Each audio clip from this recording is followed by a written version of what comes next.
and do that before we forget. All right. Welcome back to Traveler, everyone. And first of all, thanks for getting back to me so quickly. There's several of you on this call that got back to me very quickly today about the voting. Broke those ties. I couldn't believe how many ties there were in the quote of the year votes. It was crazy. So I mean, there was like 7 different pairs that had tied up. It was nuts. But we broke those ties in a last-minute effort, and I got the top 32 out before we started this game. So we are back in business quote-wise. A lot of interesting things happen. I saw some quotes depart that I thought were going to make it to the final 4. So like any madness type situation, there was a lot of things. But thank you for you guys for getting back to me so quickly on some of that stuff. So last time, we had some interesting things occur. So as you'll recall, you guys are the Gin and Tonic is in orbit still around Tufik. There was a instance where you guys had gone to Tufik sort of to throw off pursuit from Cymbeline, and it was working. It was working pretty well. And you guys had been there for several days, well over a week, and had made a deal with the Tufik elders to unload your cargo at cut rate prices to get rid of that and figure out what you guys were going to do next. While you were there unloading the cargoes, because you had to use shuttles because you can't land in a gravity well. A ship called the Outstanding Contribution entered the system, parked about 2 light minutes about outside of Tufik, and sent 2 shuttles down to the surface, where they essentially took up residence around the planet's sole shuttle platform. It's very rudimentary, as you guys well are aware. The natural Tufikers are largely anti-technology. They do recognize in some cases that technology is important, but they have chosen a different path. You guys went down there to check that out and got into a gunfight with what turned out to be a group of mercenaries who had been hired by Kick Bandiers and Viterbo Lamante to find you guys. Once it became clear that you guys were not going to be delivered to Lamante and the Penny Dreadful from Cymbeline by Keep Smitchy, they basically began to fan out across the nearby systems to try and look for you guys. And that's basically, after the gunfight was over, you'd captured several of these guys. That's basically what they said was, we were looking for you, and frankly, we didn't expect to find you here. Nobody expected us here, right? Yeah, nobody expects you guys to go to Tufik, which is only, it's not even a whole parsec away from Cymbeline. You guys, you were hiding almost in plain sight. I believe I hear the dulcet tones of Matt Meadow. That was your cue to start singing, Matt. Give us a wee song, Matt. We can't hear you. Go off mute. We can hear you. All right. Unmute thyself. There you go. How's it going, buddy? Yeah, good. I'm good. How are you all? Not bad. I figured you'd be calling this game out because since I wasn't here last time, I just expected a TPK. No. I was just telling how you guys managed to largely genocide a whole ship. But so you guys got into a gunfight with the guys on with the mercenaries on the platform, won that fight, and took a few prisoners with the help of a group of allied Tufikers who basically snuck up on them and beat the crap out of the survivors until they submitted to you. And largely, the mercenaries told you a particular story, which was like, look, once you guys escaped with Kiev from Cymbeline, and the Penny Dreadful did not take delivery on the appropriate day of Keev's captors, who he was supposed to deliver to them. They knew something was up, so the Penny Dreadful flew into Cymbeline, stayed there, got to the bottom of it, found out that you guys had captured Kiev and took off. And that's when the search really began. The mercenaries largely said, look, they're checking the nearby systems to see where they hired several ships of for hire to just go and look. We were one of them. Honestly, everybody really sort of assumes that you guys are making the triple jump to Mirabilis system. They know that you're allied with the Spofulum Corporation. They essentially are of the opinion that you guys are corporate spies for Spofulum, trying to get into and find out what you can about the jump technology experiments that the Ursay are doing with the We prefer the term consultants. Consultants, right? So they assumed that you guys, once you guys had managed to capture Kiev, who had a fairly good idea of what was going on, that you guys were hustling him back to Mirabilis, going to deliver him to Spofulum Corporation for chemical and electronic interrogation, and largely you got that Spofulum was going to basically squeeze him dry. To that end, the Penny Dreadful then gassed up at Cymbeline and headed out to Mirabilis, and it is en route there. Kick Bandiers, on the other hand, has left for Greenpert. And you guys did get a message from Bill Scaramouche in Greenpert for Weber, who basically said, look, we've got, he goes, I know that you guys have trouble with the Ursay and you guys are persona non grata here, but we've got a small fleet of Ursay warships who are coming here. They've telegraphed that they're coming here for gas and stuff like that. And figured, you guys are involved with the Ursay. You guys might want to know about that. You're breaking up real bad. Are At least for breaking me. up. Les is a I Decepticon. thought you were doing that. Yeah. He's still The doing mercenary Stop for a said, bit. "Kick Bandiers." There you go. Which am I breaking up? Can you hear me? You're breaking up Yeah, bad. You're you fine missed a now. whole lot of stuff you said. It all caught up. Okay. You were Oh, revealed sorry. as a Decepticon. that. My cover's blown. It's what was the guy's last thing you guys heard from me? Oh, oh. Before that, They're all Um, fueling up. They're all fueling up, and Oh, we're probably fueling up. involved. So At we said Greenpert. we're on our way there. Okay. Well, great. So there's a Ursay. So Bill Scaramouche called Weber and basically said, look, there's an Ursay fleet coming here with at least a couple of warships. They're coming here. They've already telegraphed to us that they're wanting to get gas. They're wanting to get jump fuel. They're wanting to get supplies. They've also put in some orders with some local manufacturers, some parts suppliers, things like that. So they're buying up a bunch of stock, and they've already sort of telegraphed that they're doing this. Kick Bandiers is also headed to Greenport potentially to link up with those other Ursay, which leave you guys in a sort of strange position from a time standpoint. We'll get to that in a minute, but you guys are still at Tufik, and after you guys defeated the mercenaries, you basically said, all right, we'll make you a deal. You guys are mercenaries. We'll pay you off. We have Tufikian scotch.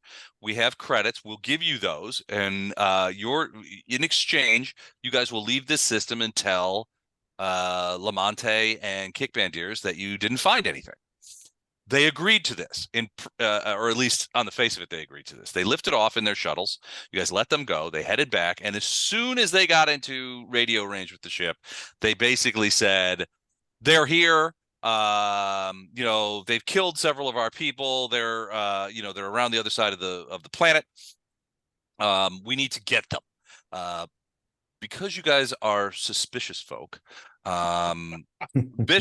Bishop was able to work with Jin to put together essentially a computer virus. And that computer virus was designed to do a couple of things. One, it was designed to cut off AI contact to the ship in the outstanding contribution. And two, it was to basically sever power to all of the ship's systems except for life support.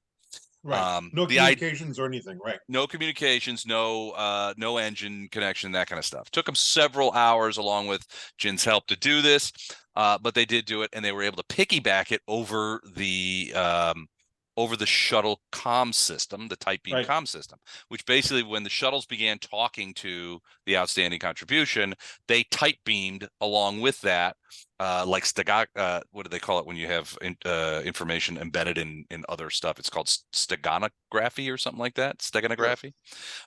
Anyway, they were able to embed that information there. It got into the ship's computers and took them out. Now, it wasn't designed to last very long, but Didn't have to. it didn't have to. The ship went out of control because it was approaching the shuttles to pick them up.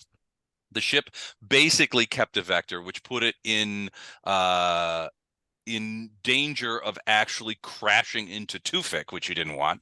But you guys put paid to that when you decided to open fire on both the shuttles and the ship, destroying both. The wreckage of the ship skipped off of Tufik's atmosphere and is now moving at relatively slow speed out into deep space from the system. You definitely destroyed that ship because the AI core ejected itself once it realized that the ship was non-viable, and you guys lazed that too. So and destroyed the AI core. I believe you destroyed it, or did you capture it? Captured it. Yeah, guys we capture captured it. Okay, Jin so asked us to. you Yeah, captured the Jin was not too happy about the idea of killing an AI, so we captured it. Okay, so you guys have that AI core down in stores, and that was largely where we ended last time. And you guys were Can I use it in my cabin as an Alexa? Hey, captured AI. What's the weather like today? Shut up! I've got the brain the size of a planet, and I'm being asked what the weather is in space. So we ended up taking our Alexa out of the upstairs. I still have a little disc one, but it's for whatever reason it's not contacted anything. But it kept. So the thing that freaked me out about Alexa was like it would be 2:00 in the morning, everything's quiet. I'm laying in bed, and I hear Alexa in the other room going, "I'm sorry, I couldn't hear that. What did you say?" Talking to the And I'm demons. like, "Who the fuck is Alexa talking to?" Because I'm not talking to it. It's 2 a.m. Everybody else is asleep. The CIA, of The course. CIA, apparently. Yeah. So I don't know. It was a little freaky. All right. So that was sort of the end. You guys basically decided, well, we've solved that problem. They were pretty confident, or at least Bishop is that the virus that he delivered to the outstanding contribution was sufficient enough to keep them from delivering or to sending any sort of subspace transmission. In fact, you did not detect any. So you're pretty sure they weren't talking to anybody. Ships are destroyed. All the people are dead. As far as you know, you've captured the AI core, so that ship is essentially, even if there were people alive on it, the fact that you guys have the AI core in its housing, that ship's non-functional. Right. There's without AI, ships don't work. So The only problem we have now is that eventually someone will notice. eventually someone will notice. Keep in mind the time dilations. I'm gonna put a thing up here because whenever I think of excellent RPG gaming, I think of Gantt charts. Oh, yeah. Love me some So- Gantt charts. So I'm just saying, you can't really have a good RPG without a solid Gantt chart. So what I've done here, as you can see, is I've made a Gantt chart showing the relative location of each ship and personnel that we're dealing with. So the platform fight and the destruction of the outstanding contribution, which was the mercenary ship, was called the outstanding contribution, occurred on July 27th, Terran dating. So at the end of last time, you guys had mentioned that you guys were going to, because you hadn't completed the shuttle transfer of all the cargo yet when all this went down. So you were like, well, we're pretty safe. Nobody knows we're here, so we'll just We go have ahead enough and time to do this now. Yeah, we'll have a finished cargo. So that's what you guys began doing back again. So you had about a little over a week's worth of work to get the cargo done. The Ursay fleet, as you can see, at the time of the battle, you guys were here in Tufik. The Penny Dreadful was still en route to Mirabilis. You guys killed the outstanding contribution. The Ursay fleet had arrived at Greenpoint several days before. 2 days before, and so we're there. And Kick Bandiers, as far as you could tell, it was en route to Greenpoint. And again, it's 3 jumps from Cymbeline, and he was at Cymbeline. So there's this time dilation effect that deals with how do you get there. After you guys have delivered the supplies, you're essentially here. Which means you guys are at Tufik. You've delivered the supplies. You've got an empty hold, except for somebody else's AI. The Penny Dreadful and a couple of pallets of Tufikian scotch. The Penny Dreadful is on the last leg of their trip to Mirabilis, and will arrive in 4 days there, looking for you guys. The Ursay fleet is now in its 12th day at Greenpoint, and if your calculations are correct, Kick Bandiers will arrive in Greenpoint in 2 days. So Kick Bandiers gets to Greenpoint in 2 days, and the Penny Dreadful gets to Mirabilis in 4. And that's where we sort of start at this point. So and oddly enough, the outstanding contribution is still dead. Still dead, yeah. It's well, basically, it had started moving. It had activated its engines and was moving. And as you guys know, there's no friction in space. So what happened was, you guys hit it with you guys killed it, but it had still started on that vector, and that's when you guys remembered it was headed towards the planet. Right. Just by chance, and you guys were able to sort of knock it out of the way, and so a fair amount of the outstanding contribution became meteorites in Tufik's atmosphere, and burned up. Tufik has very dense atmosphere due to their higher gravity. The rest of the contribution essentially bounced off the atmosphere, and change vector is now heading, generally speaking, along the ecliptic out of the solar system. Salvage. I mean, you could. Now, right? Yeah, I mean, theoretically, you could try and go in there. Like that now. No, you guys, the shuttles didn't get back to the contribution before you guys attacked. Blew it up, right? Yeah, So and you got the shuttles. You guys lased those too. I think one of the shuttles was I think one of the shuttles, the one with the Ursay in it, was the one that you guys destroyed first, because it was the one that was communicating with the outstanding contribution and telling them basically they're here, we got to get them. We're and it was them that broke the deal essentially. So I think which shuttle forget had the fact that we were ready to break our deal. They did it first. They did it first. Which it's shuttle always had the pregnant kitten, pregnant cat where the kittens are being delivered. Is that the one you shuttled? You lays first. No, I checked on some of my notes, and there was several innocent women and children on the outstanding contribution. That Jin frankly just didn't scan. It was friends and family tour, trip. So. Have a good day at work, Daddy. Mercenary, take your daughter to work day. It was mercenary, take your dog to work day. Hey, come on, we're gonna go try to kill some people. Come to work with Daddy. Hey, Les, have you informed Dan that you'll be naming a future ship Steamboat Willie now? It's going to be the evilest ship in the galaxy. But so that's kind of where you guys are right now. Is we're sort of you guys are still at Tufik, and as far as you can tell, reasonably speaking, you think that in large part nobody knows that you're here. Now, ultimately, when these guys are supposed to report back to whomever they're reporting back to, that will come out. Now, whether or not they're reporting back to Lamonte, which would be that the earliest that they would find out is 4 days from now, or to Kick Bandiers directly, which the earliest would be 2 days from now, because both of those ships are right now in jump space, and you can't get subspace messages in jump space.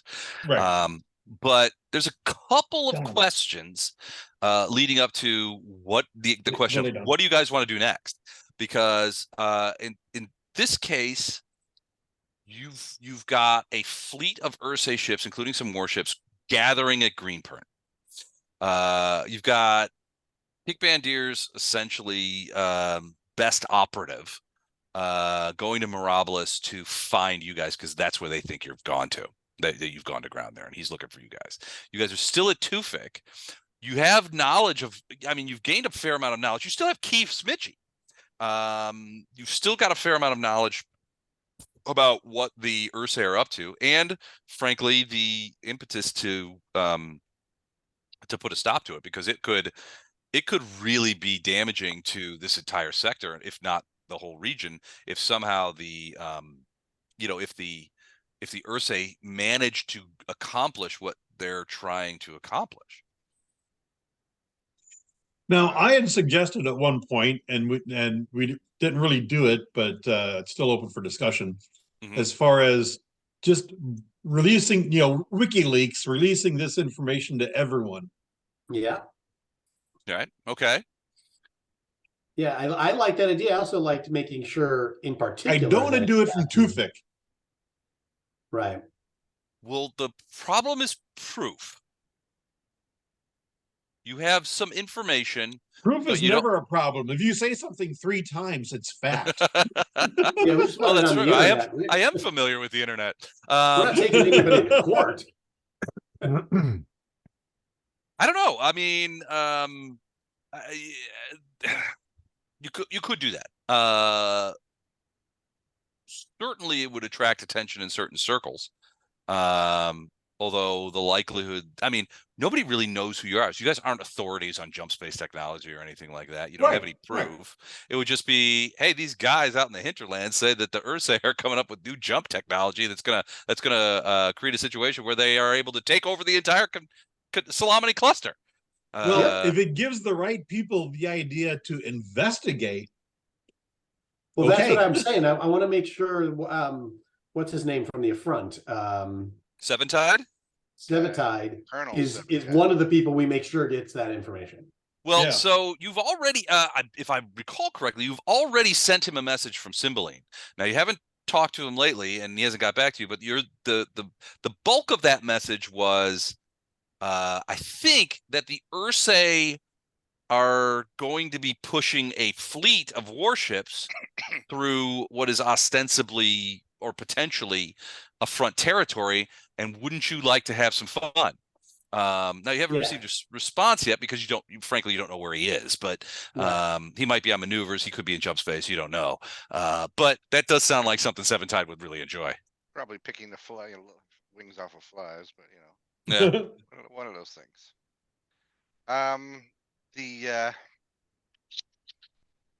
What to do? I mean, is there any ups?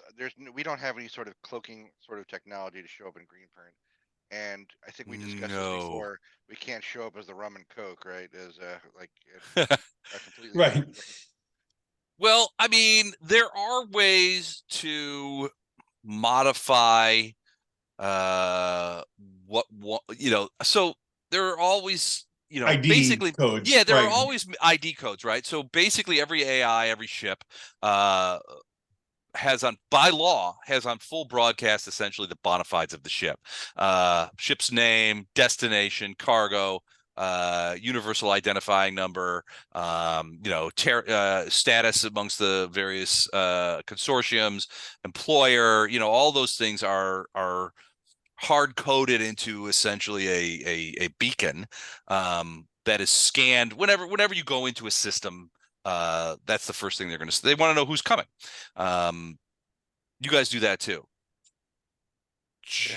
It is, to modify that violates a lot of laws. Why? It just does. What if we didn't modify that? But what if the Solus Opportunity, who were the guys we just destroyed? We have their AI, right? What if we modified that to? The AI is not exactly the same. Okay. Yeah, the AIs, your ship's AI will, I guess what's it's the not word I'm same looking as for? home- Control the beacon is not really what the AIs do. They maintain it certainly and make sure Right. that it has correct They aren't the beacon information. themselves. I got it. They are not the beacon themselves. AIs are largely, I mean, there are a lot of AIs that have essentially citizenship. And we have messed with our beacon before and changed it before, but it's not something you should do often. Let me just Especially let's say, if we people break are going to some hate, especially if people are going to start taking a close look at you. Now, You know, just it's devil's easier to get advocate here. away with if you do it once and nobody's expecting it anyway. But Everybody knows that Rubber Jicks is Law and Order all the way, but I was trying to stay on the good side of the law here, but I was right until a bunch of police officers got shot up in Cymbeline. It seems like maybe changing some transponder codes is lower down in the criminal history list that we've accumulated over the last few weeks. Yeah, a couple people died. They got Al Capone for tax fraud. That's a good point. Well. So that being said, I mean, yeah, you could certainly broadcast this information on the wide net and get it out there. And I think Captain Black has a good point of saying, look, maybe a lot of people won't believe us, but the right people will notice this.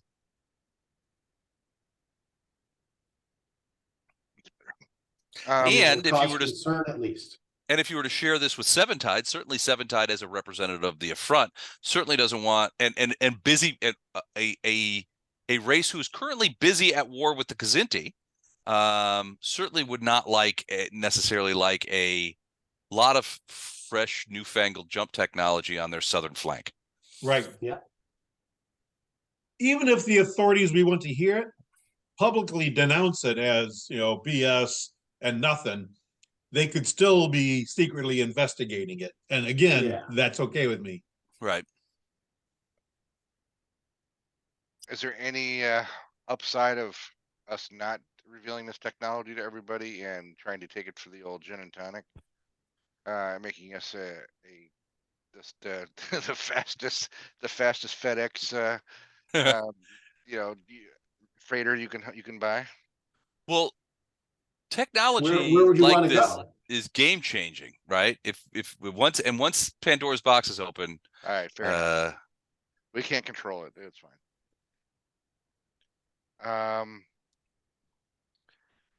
All right. So what's the plan, guys? We can't go to Greenprint. Probably. I would say we go to Greenprint just to tweak the bear's nose, but I don't see any upside of that per se. That doesn't get us destroyed. And we got kind of asked not to come back to Greenprint, so. Yeah, well, Greenprint it is. Yeah, exactly. Yeah, you guys are persona non grata. You guys are remember you hold the station in that I believe with that explosion at Greenprint. And there wasn't us. There were some dead people. Guy. That was that rogue general guy that wasn't listening. Really not us. And yet, weirdly, the Greenprint legal authority seems to really not even be taking that into consideration, which is weird. Same with the Coffin Doyle incident on Cymbeline. Exactly. all the loose cannon types are bringing down the name of the crew of the gin and tonic. Yeah, the subtleties of this is like whoop, right over their heads. All right. So we can't go back to Cymbeline. We probably should or adios from Tufik. We can't go to this. We know Meropolis is priority or an operative waiting for us to appear. So Jin. Oh, go ahead. Sorry. I'm open to other ideas of where we can. Yeah, Jin. What idea does Jin have? Well, Jin's like, well, I don't have an idea, but I have been sort of thinking about some of the things that have happened over the last couple of weeks and the positioning of people and places. And it seems to me that, well, so Jin's like, look, I've done some investigation of the kinds of warships that Ursay use, and they are typically jump 3 ships, like the Gin and Tonic itself. And he's like, everything seems to point to that the Ursay are maintaining a particular location in which they're installing these kidnapped scientists to conduct these investigations into jump space technology. But it has to have it has to be out of the way, and it has to have plausible deniability, but it also needs to be in relatively close proximity to Kukulkan, so that they can monitor it you know, that kind of thing. If you do some of the math, and he's like, look, let me show you on screen. And a view screen, a viewport opens up. Let's see if this shows anything. Hold on a second. Did that work? This is where we think it might be. No, that's where Lamonte was. You were supposed to be delivered to Lamonte. Oh, that's right. So he's looking at he's showing basically, let's look at this area, right? So we've got a force at Greenpernt that is an Ursay force that is linking up with Kickbandiers and going to Greenpernt. So if you look at, and they're fueling up there. So if you look at where they are, hold on, does this even work? Okay, sorry, ignore that one. The yellow square. Here, Done nothing. All right. So this Ignore is the yellow one, essentially the red one. Okay. the red one. So that red circle is essentially how far that fleet can get in a week, right? Okay. All right. Then what you have is, hold on, I got to do this one piece at a time. Then you have the second week. Puts them almost back to Ursay homeland. Right.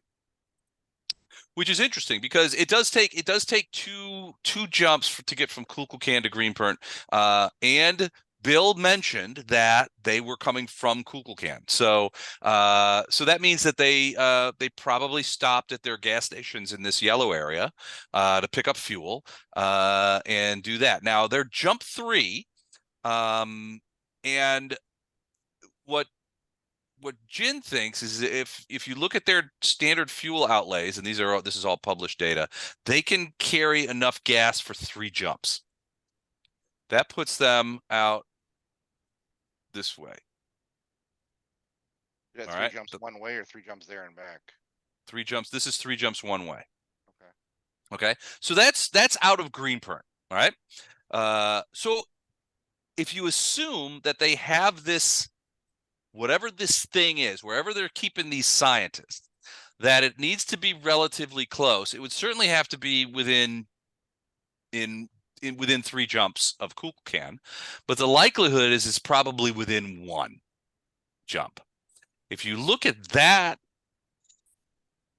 curve, it looks like this. Okay. Jin's like, where do those different sets of jumps intersect? Where do they overlap? So we're assuming we wouldn't be one of their Trapezua? like trapezius Trapezua or or- whatever. The trapezius, like the Right shoulder in. people. And Jin thinks that if they have something like this, they would potentially have them in one of those 3 parsecs. Now, a parsec is a big place, but Are we able to scan a parsec? it makes sense to Jin. It makes sense from the point of view of the information that you guys have.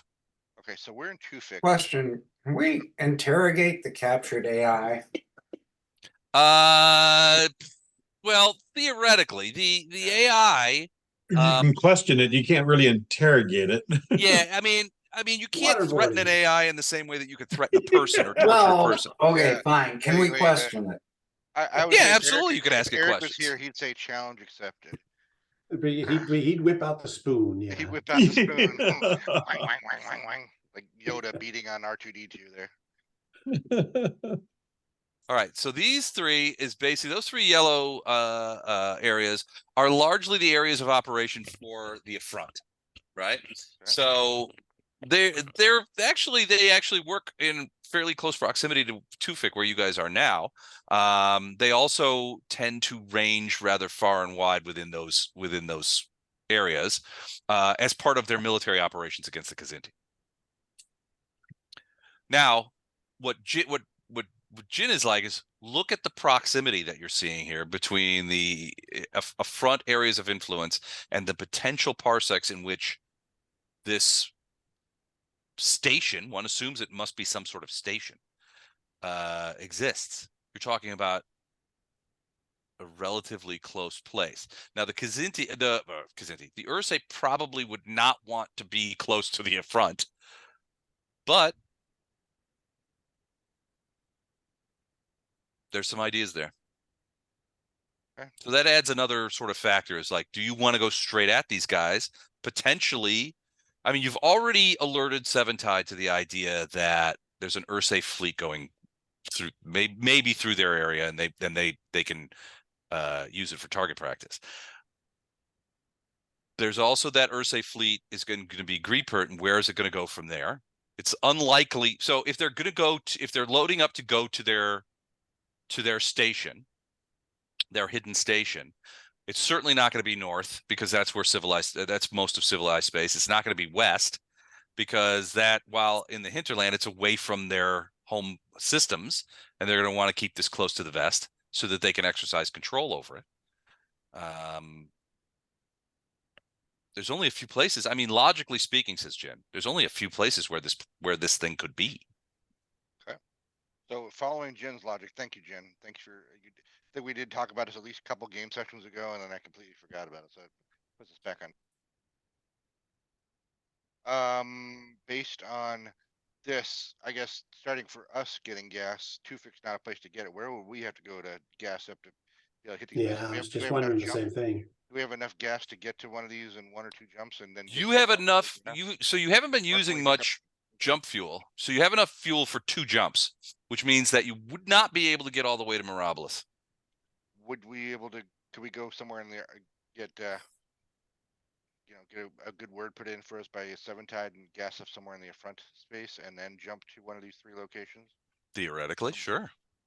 I think that might be the right way for us to investigate. And what reason we want to go to Mirabilis? I don't think we have any reason to go to Mirabilis. It's the home of the Spofulam Corporation. You know that you guys will be safe there, and you did receive a message from Wen Yamazaki basically saying they want you to come home. Yeah. We get Spofulam Corporation can protect you. Basically, is if we can get there. If you can get there, yeah. But why do we want to go where other people are expecting us? At least 2 parties are expecting us there. I say we want to go somewhere else. I say we go investigate the frontier. Well, here. can we just contact Spofulam Corporation? Sure. And ask them where they want us? If they want us home, we should go home.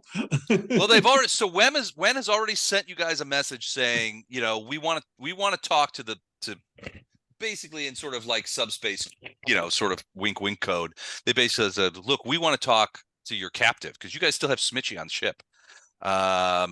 We want to talk to your captive. We can keep you safe from Tyla here. We can protect you from Tyla. Come home. And the reality is they probably want to debrief you guys as well. They do want to debrief us also. You guys haven't exactly been sending periodic updates to the bosses. No, we have not. And a fair amount has happened. What? Some things. Just another day in the life. Another day in the life.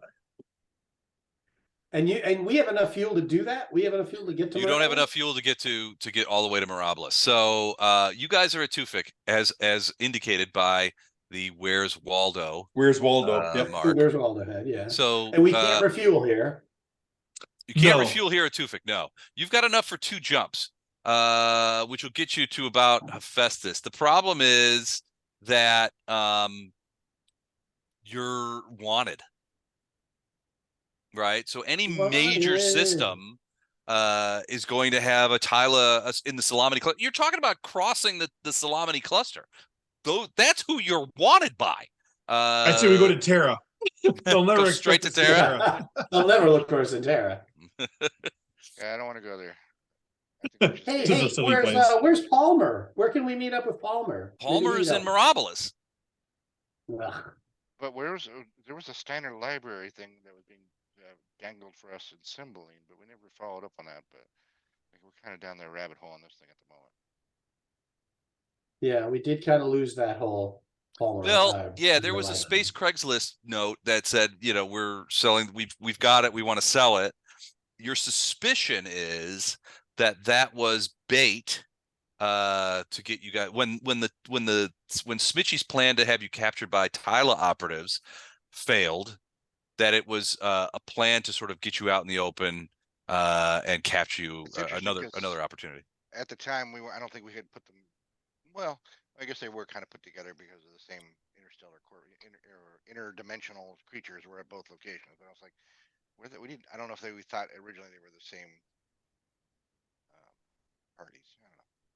Maybe my brain's tired. Okay, so Go ahead. is there any place in that area that we can get fuel at that we think would I'd be say safe to refuel? front space, right?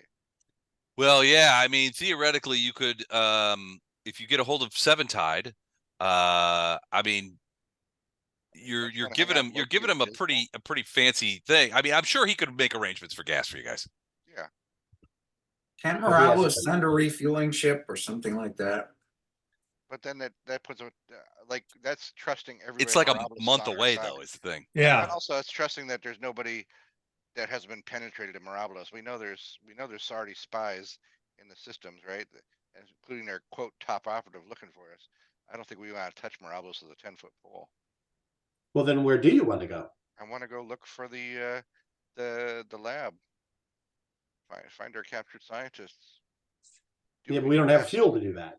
Well, that's what I'm saying. We need to hang around the front space, grab some fuel, and then go do that. Can we Yeah, ask we're- our we're good. captured AI for information? Stationing No. plans? We've got 2 jumps, right?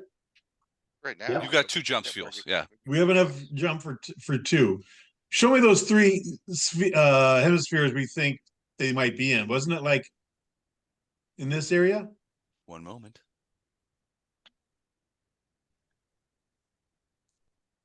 Yeah. We can get to one of those, but there's no refueling there. Then we're going to just be dead in the water. There's probably refueling there. If there's something there, yes. If But we I'm saying guess we the can right refuel. one. If there's something there, there's probably refueling there. We guessed wrong one. Well, There's let me no ask you fuel this. and we're stuck. Let me ask this: we're an empty cargo ship. Can't we carry some gas cans along? Yeah, but where do we get the gas? We still have to get the Space. fuel. I don't know. This doesn't sound difficult to me. We got a big jellyfish friend who loves us so much, and let's go lean on his hospitality a little bit. Maybe shoot some. And that's what we've been space trying to hackers. do, but he hasn't responded.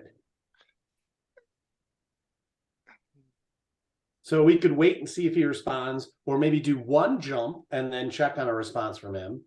But if we do the jump in the wrong direction, we might not be able to get to wherever he wants to You're be. getting even farther away. Yep. Yeah. Well, let me ask this: would we be fired on if we showed up in Dismal or Loki just for not being a jellyfish, or is our Terrans relatively safe in the front space? Terran freighters are not. I mean, if you were a large Terran warship under some sort of diplomatic flag, that would be a different thing. A random freighter, no. Okay. And the front, let's be honest, has a tendency to shoot first and ask questions later. They've Yeah. already done that at least once in your experience because they gave you the ship. They basically said, "Hey, we shot up an Earthsay ship. It's over there. Maybe you guys are interested. Go check it out." Let me ask you this: besides Greenport, where is a Port Royale for people who are on the outlaw trail? Yeah. We need somewhere we can gas up for people, no questions asked kind of place. Yeah, exactly. Well, there is one potential opportunity, which is you see these yellow things here.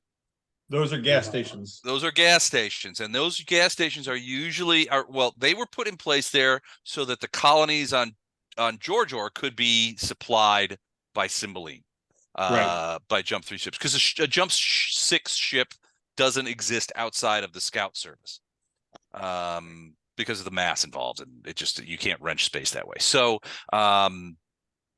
yeah, there are fueling stations in this area.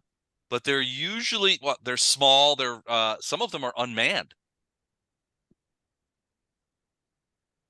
And unfortunately, if our goal is to head towards those 3 green circles, that's a jump in the wrong direction. We get refueled, but we can still only do 3 jumps. Right. And it looks like it'll take 2 to get to the green anyway. 2 to get there, which gives us 1 out, which means we can't get anywhere. Yeah, you guys are stuck. But I think, I mean. Wasn't there another set of gas stations below by Greenport? There is, yeah, in between Greenport and Kukulkan. But that's the one that the guys that are after us are using, the Ursay. Well, Well, they're it's largely an Ursay station. okay, Yeah. so we don't probably want to show up there. Yeah, I'd rather go to Terra than Ursay. Well, and here's the reason why. The Kukulkan and these other systems near Kukulkan are all Ursay systems. And they're sort of Right. out here in the middle of nowhere, right? So Greenpernt is in many ways their connection to civilized space. So when Bill Scaramouche calls you guys and said we've got a fleet of Ursay warships coming in, generally speaking, that's not necessarily a wild. I mean, it's not unusual for Ursay ships to be at Greenpernt and for Ursay ships to be going through Greenpernt, fueling up there, getting supplies, that kind of stuff. In this case, it is unusual because they're warships, and that's not standard, but it's certainly not raising a huge amount of eyebrows. Bill just called you guys because he thought you guys would be interested. Okay. If We we are went to interested. the yellow refueling stations up here, right? Mm-hmm. Mm-hmm. We would be 3 jumps away from what? Not What I'm how saying, many? well, what I'm saying too is it even logistically possible to throw extra quote gas cans on board? I don't know how fuel is handled in this. It really is, and jump space fuel is very volatile. It needs specialized systems that you can. I mean, realistically, what you could do is essentially the way the gin and tonic is designed is you're a 200-ton freighter, meaning you can carry 200 tons of cargo, but inside the ship, the hold of the ship is only 50 tons, right? The rest of the tonnage of freight is done with cargo pods, which are essentially stuck onto your ship. Right. You've got three pods that can be attached. Now you guys have those pods. Theoretically, if you had the opportunity and chance, you could get or acquire a jump space fuel pod, and that would work. But it would require some retrofitting on the ship. You would have to have some way to get the fuel from the pod into the jump drive, which you don't have. I mean, it's a good idea, Matt, and theoretically it's doable, but your ship isn't set up to handle that yet. Well, Les, if this space had physics like the Black Sheep Squadron show, we Right. we'd use a single case of Tufiki and Scotch to power us all the way there. It's a good point. We'll MacGyver it. Yeah. That show is canceled. I love that show. Yeah, it was Robert cool. Conrad, same stock footage every week. The same. Hey boss, my 2 votes go to either going back to the corporation for debriefing and safety, or coming up here to refuel. Why won't this here? Why won't it ping? Ooh, look at that. Right, yeah, and then going to like the middle one. So those purple lines represent individual jumps. So if you get to, you could go from Tufik to the gas station pretty easily. That's a jump 3. How about? Oh, I see. Okay. What if? Yeah. Okay. So 250. Okay. How And about then this? we refuel. Here's a crazy plan. We go to the gas station where Les has a line. We call up Seven Tides, say, hey man, if you love us, you'll have somebody meet us at 2830 to refuel us again, and we're gonna do a little Ursay hunting on your behalf, and if we find anything good, Which would be great. I just wish he had responded when we go already. Yeah, sure. But if we go to the gas station first, it gives him time to respond and gives us time to coordinate where to meet us. Yes, right? I see it as really 2 choices, and I think Don just laid them out, right? We do that, hopefully hear from Seven Tide, and if we do, then we've got some backup to go search those 3 green circles. Or we call the Spockfield Corporation in Mirabilis and ask them to arrange a refueling stop for us somewhere along the way to make sure we can get back to Mirabilis. Yeah, I just don't want to go anywhere somebody thinks we're going to go, because every time we go somewhere somebody thinks we're going to be, they mess with us. I want to Well, they showed up where they didn't think we would be too. So Well, they showed up Cymbeline, they showed up in Tufik, they showed up in Greenprint. Yeah. But they Yeah, they admitted they went. weren't even looking for us in Tufik, and they found us. Well, yeah, Well, they they didn't Irish think you would be contact so helped. foolish as to only go half a parsec away from the scenes of your many crimes. Shows them. Only a fool would do that. So clearly, I cannot choose the system next to you. Yeah, basically at a single jump, there's really very few places you can go. They thought you went here, but except for they didn't. They thought that you were headed for Mirabilis. The reality is that there were a lot. If you look at these circles, it's jump 1, jump 2. There's a lot of different places. This is actually where you were supposed to deliver the cargo. Was right there.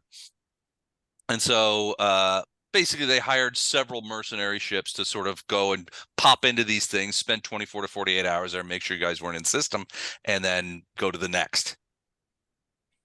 We can go up and see the vegans. I mean, must be vegans. This must be a 70s game, right? That must have been the vegans then. Vegans, yeah. There was no vegans back then. Nah. No That's meat. pronounced Let me out of this Vogon. monstrous. The Vogons, yeah. They're going to have a big poetry reading. Yeah, not gibbering poetry. All right, so it sounds like we're not in favor of Mirabilis, and we prefer to go searching for the green circle labs. Yeah, Any dissenting vote? yeah, let's take it to the vote. I'm to go get some gas, make our plans with Seven Tide, who's probably the last person who's gonna sell us out, and because we're gonna do him a good solid by getting him some more people to shoot at. And then if he can meet us to refuel us, awesome. If not, we'll just do whatever jump we need to do, because we have to go to 2830 anyway to make a jump to the other place. So they say, if you can meet us here, 2830, love it. That solves all our problems, because then we can easily get back to where we go. Or And to if your he point, can't, Matt, we can see if we've heard back from them even once we go to the gas station. right. Yeah. And even let's say we go to the gas station, we haven't heard from him, we jump to this system we haven't heard from him, we jump to one of these spot dots. As long as we hear from by the time we reach one of these dots saying, yes, I'll meet you in 2830, then we're fine, because we can jump back to 2830 and get gas. But Okay. if not, we'll just drift through space for all time, and that'll be fun. All right. Sounds like we have a plan. We'll be drunk on Tufiki and scotch the whole time, so it won't That's be a right. big deal. Oh, actually, Matt, we should tell you, you weren't here for 2 weeks in a row. We kind of drank all the whiskey. What? No, you thought you drank all the whiskey, but He has All a right. stash in his office, in his room. I stashed some. And as an aside, do you still think sort of leaking this information, The such as gangster. we have it, is a good idea? I'd say we could leak it at any time, so maybe we hold on to it just for a moment, see if we can gather. Because like, evidence. what do we gain from that? I get it puts them on the hot seat, right? And maybe some people who aren't investigating it now would start, but I get tired of the spotlight always being on us. It seems like everyone else are saints, and we're the only one that anybody with any authority is looking at. Like we're the fault of everything. When in reality, there's something else going on. So that at least some of the authorities, I'm just saying, as soon as you put this out there, they looking can cover into. their tracks, right? As soon as they could just put the scientists to the sword or move their whole operation, right. right? So I would say hold off to the last moment. We can transmit this anytime, right? Because I know some people who could get it out there and even make it appear to come from believable sources if our credibility is the issue. And well, can we send it to them now? I could. My fear is that we are going to get jumped and killed, and we will not have shared this information with anyone. That sounds like a great character death story. They never shared the information with anyone. I want to give it to someone so that if we do disappear, they can then, send it out. Do we need to go someplace specific to do that? Here, you put it on a USB drive. You put it around the neck of this captured AI, and you float them out there like a buoy in space. Someone will find it. Well, wait a second, Matt. That's not a terrible idea. Those AIs do have internal communication systems that they can utilize in the situation where this sort of thing occurs, when they have to eject themselves out into space. Right. They have they have internal beacons that will do exactly what you're talking about. Put up a light. Now, these beacons are going to take a while. AIs don't care if it takes a year Right, they're for them same to get time picked up. frame. They're okay with that. They don't deal with time in the same way that Sophons do. Right, and he would have no problems with our USB drive, taped to his face or whatever. Okay, well, that's an option. Okay, so are we doing that option? That's what I want to know. Well, not at this point, because like you said, if this stuff leaks now, then They'll burn the operation. yeah, they can burn the operation down and look innocent. So Okay, so we've not told anyone yet. no, not that I know of. So when we die and we haven't told anyone yet, this is my fear. Right. Write a note, and we're gonna pin it to Mitchie's shirt, so when they find our bodies floating through space, somebody will know. Well, that's another thing is you still have Smitchy. You haven't dropped him off anywhere. So and he's starting to ask questions. You guys know that he's already Jin has told you've told Jin that Jin is not allowed to give Smitchy any information about their location or the operations of the Right. ship.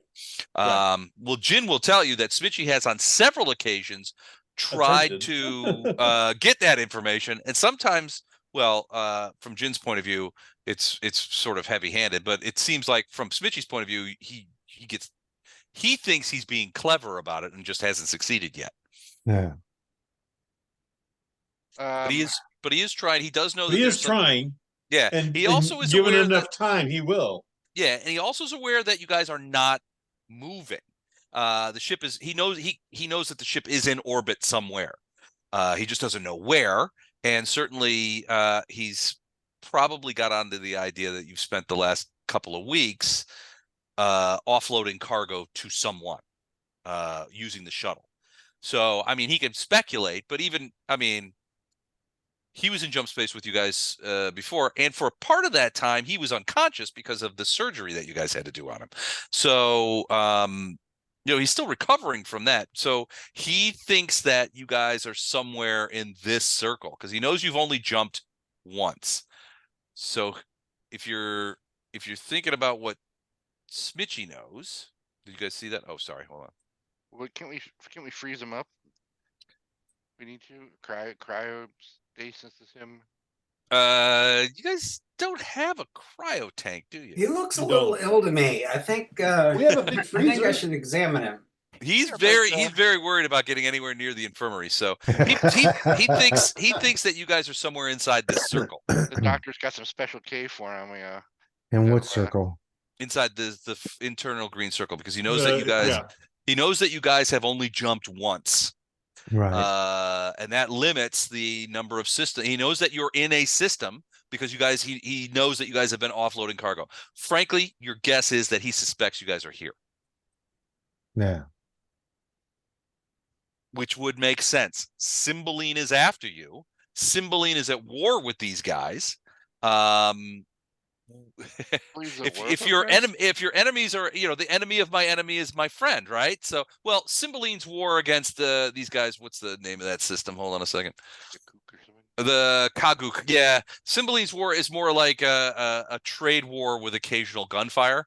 Just funny that we picked up cargo bound for that system from there. No, yours was going to Mukaldreen. Oh, okay. That's where your cargo was. But you're guessing. I mean, if you were trying to read Smitchy's mind, your guess is that he probably thinks that you are at Kaguk, offloading your cargo and staying out of sight, and sort of out of the potential gaze of the Cymbeline authorities. Because that would make more sense than what you guys have actually done. That's right. We have outsmarted him by not showing any competence whatsoever. It's the classic drunken master maneuver. It's I like the gas station plan. Let's go to the gas station and see what it brings us. Mirabilis, it's two different adventure types, right? One, Mirabilis, we're going to go back and we're going to have to do a lot of talkie. Hey, Weber's great at that. But maybe we go at one of these systems, we get a lot of shooty. Well, we have now proven over the last few game rounds that or game nights that our onboard weapon systems work quite nicely. So They're pretty good. I think we've done a nice good trial run on them. It's time to take them to real combat. We've fought in two Wait. With small warships, with fighters. Ursay warships, is that what your plan is? Yeah, we're Okay. gonna put a battering ram right in the We've front. we've too. fought Well, two small fighters and a disabled ship so far. my confidence is high that we Hey, can. that ship wasn't disabled before I started. That's true. Captain, ramming speed. It was like that when we got here. Dum, dum, dum, dum, dum. It was like that when we got here. Yeah. You break it, you bought it. All right, I think that's our plan. So All right. when we're done transitioning stuff, the rest of the cows to the surface, Okay. we're heading to the We gas have. station. Would send them down as meteorites. Cook steaks. Move Waldo to here. All right. So after the destruction, just go back to our RPG, our classic RPG Gantt chart. You guys killed the outstanding contribution on July 27th. You still had a little over a week of time that you needed of going back to sort of like round the clock remote control shuttle trips to offload the stuff, which taken you to August 6th, essentially, where you would make the decision. So at August 6th, you know that Kick Bandiers is 2 days out of Greenport. Penny Dreadful is 2 days or 4 days out of Mirabilis. You guys are here. Now, this is the day when you want to make your move, or you want to say your goodbyes, or what do you tell the people of Tufik? Bye. We're going to Terra. I didn't even get to There we go. roleplay Go to Mirabilis. I didn't even get to roleplay my romancing of any local bar maidens or The local tarts. Local tarts. I like a strong woman. I'm just glad to no Carries me longer to be bed. remote piloting the shuttle. I'm going to bed. We want to thank them profusely for their help. Hope they enjoy the fresh meat, which I know they have to actually use right away because they can't handle their gravity. Right. Yeah. It's going to be a barbecue. I personally hope to see them again, but not have trouble following me. I hope I asked them to compose a song to us, a bardic song to our many contributions to Tufikian society, and that our children's children will come back to Tufik and know that their ancestors were heroes of Tufik. All right. Okay. We want a song like the man called Jane. From, That's what I want a man called Jane song, exactly. Yes. Jane. All right. So you make your peace with the Tufikians, say, I hope to come back someday. And see y'all. Thanks for the scotch. You've got you got like 3 or 4 pallets of scotch now in the hold. Due to that was the trade in kind, because they don't really have credits or anything. Right. While you are doing it during that week-long period after you guys killed that freighter, you do get some messages. One of them is Wen's message from Wen Yamazaki from Mirabilis. She's obviously in Mirabilis. She's like, haven't heard back from you. Definitely want to see you come home. Do you need me to come to where you are and bring assistance? Let me know. You also have a message from Seventide, and it's an actual message. He's like, my human friends, I apologize for not calling you. I was busy shooting Kazintis. It was fantastic. We destroyed 3 ships, but I got your message. I hate the Ursay and love to shoot their ships as well. And if they are giving you a problem, well, then they have a new additional problem in the course of Colonel Seventide on the upfront. I would love to meet up you guys. Where are you guys going? Let me help you. Let us go destroy these Ursay together. See? And so that's his message. He definitely wants in on whatever you guys have got going on. We hoped he would. I want to say two messages then. I want to come back as a 2 messages. An affront character, giant jellyfish, covered in guns. They are merry. Yeah, That's what I'm saying. I really appreciate their optimistic outlook. We want him to meet us at 28:30. All right, so you're going to send him a message back, say, meet me at 28:30, and when? So I guess we need to Where do the hell is calculation. 20? Hold on, I got to go back That's to 2 this. jumps from now. Yeah, you had it Okay, on the other map. so 28:30 is this one right here. Okay, It's so the one he's right above. Yeah, it's the center Gotcha. one where. all right, the gray one. Okay, so it's 2 jumps from you guys. You guys, if you go to the gas station, then down to 28:30. Meet me in 28:30. 2 weeks. 2 weeks. 2 weeks. Okay. Bring gas. With fuel? Yeah. Yeah, with fuel. Okay. Do we want any special weaponry types and bear harpoons or something like that? Well, he's Well, got like plenty of weaponry. most hand weapons he's gonna have if we want it. Harpoons, yeah. Well, yeah, we're gonna we want to inspire his imagination of what he needs to, to do a hand-to-hand combat with her. Say. Okay. Okay, and Tell then him do we we want a send a light load message? of arms. He'll bring an arsenal. All right, so It'll be like Dan's character in D&D. He'll just have like cut his arm off and just have a.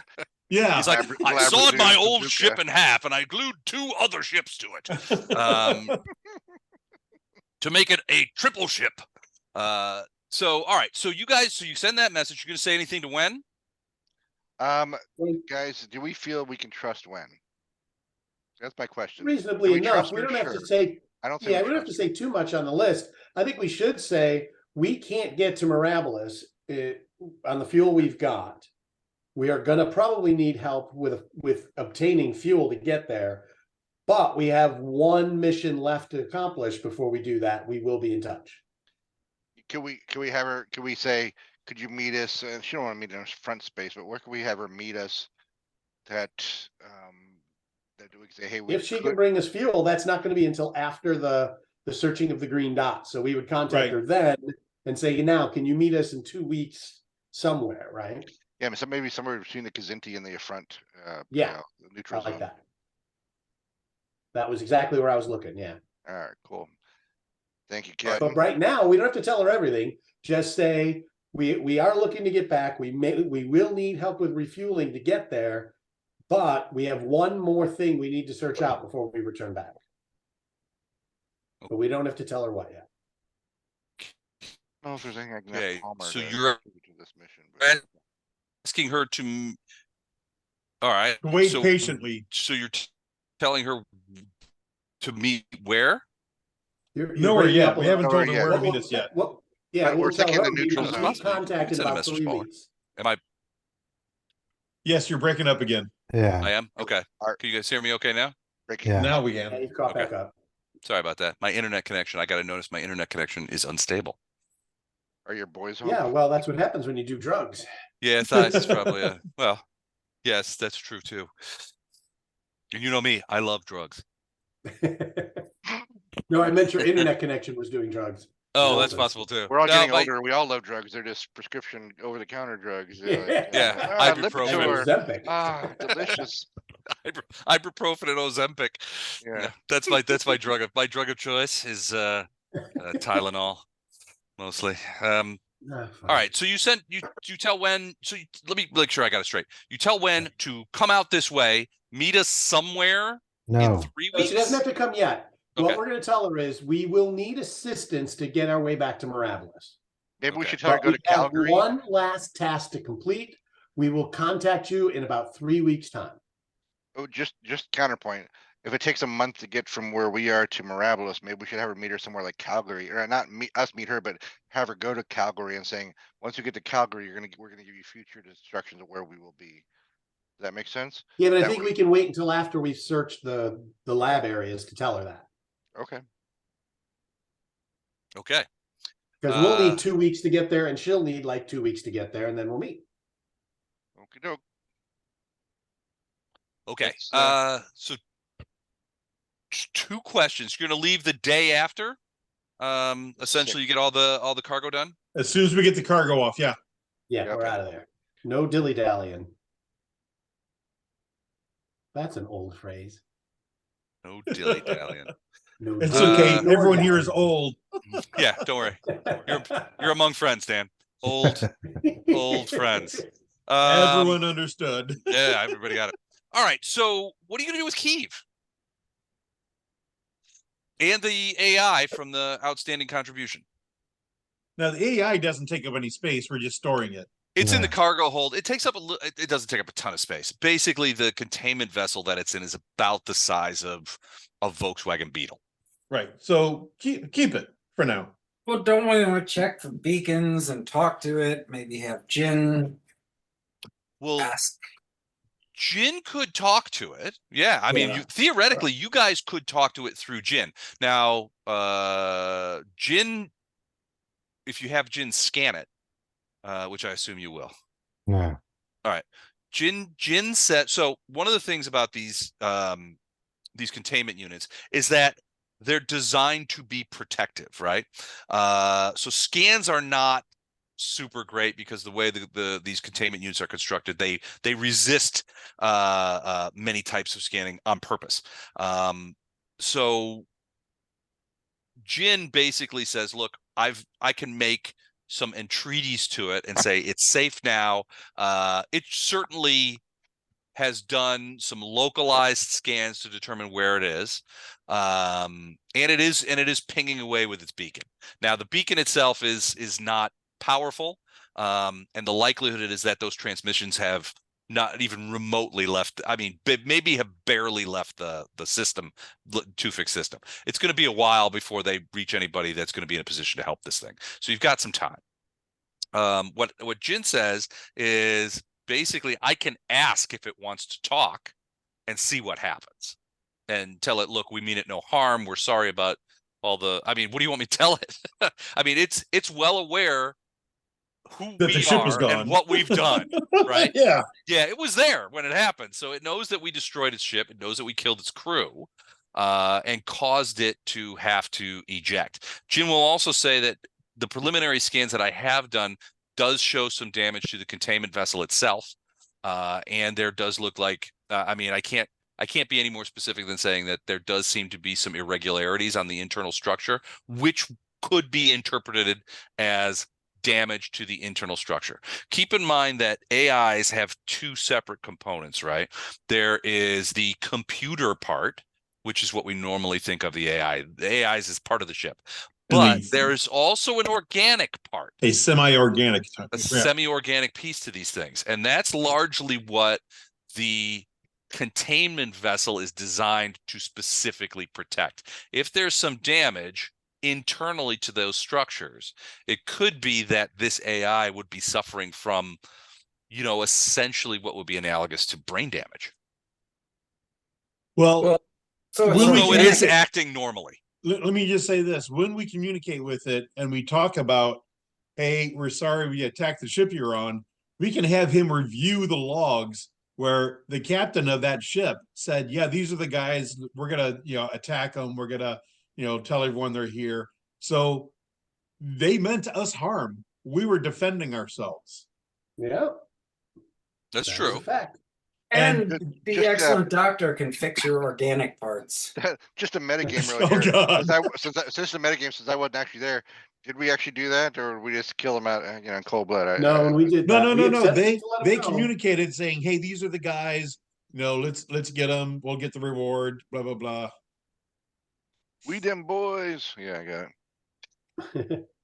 It's not our fault. We had already planned on putting a virus on their ship and disabling it so we could kill them. Well, yeah, and it would be aware of that too. So, I mean, it will essentially know that what you guys have done. It will be aware that how we did it and everything. Yes, but it'll be aware. But they started the thing. They started the confrontation. Right.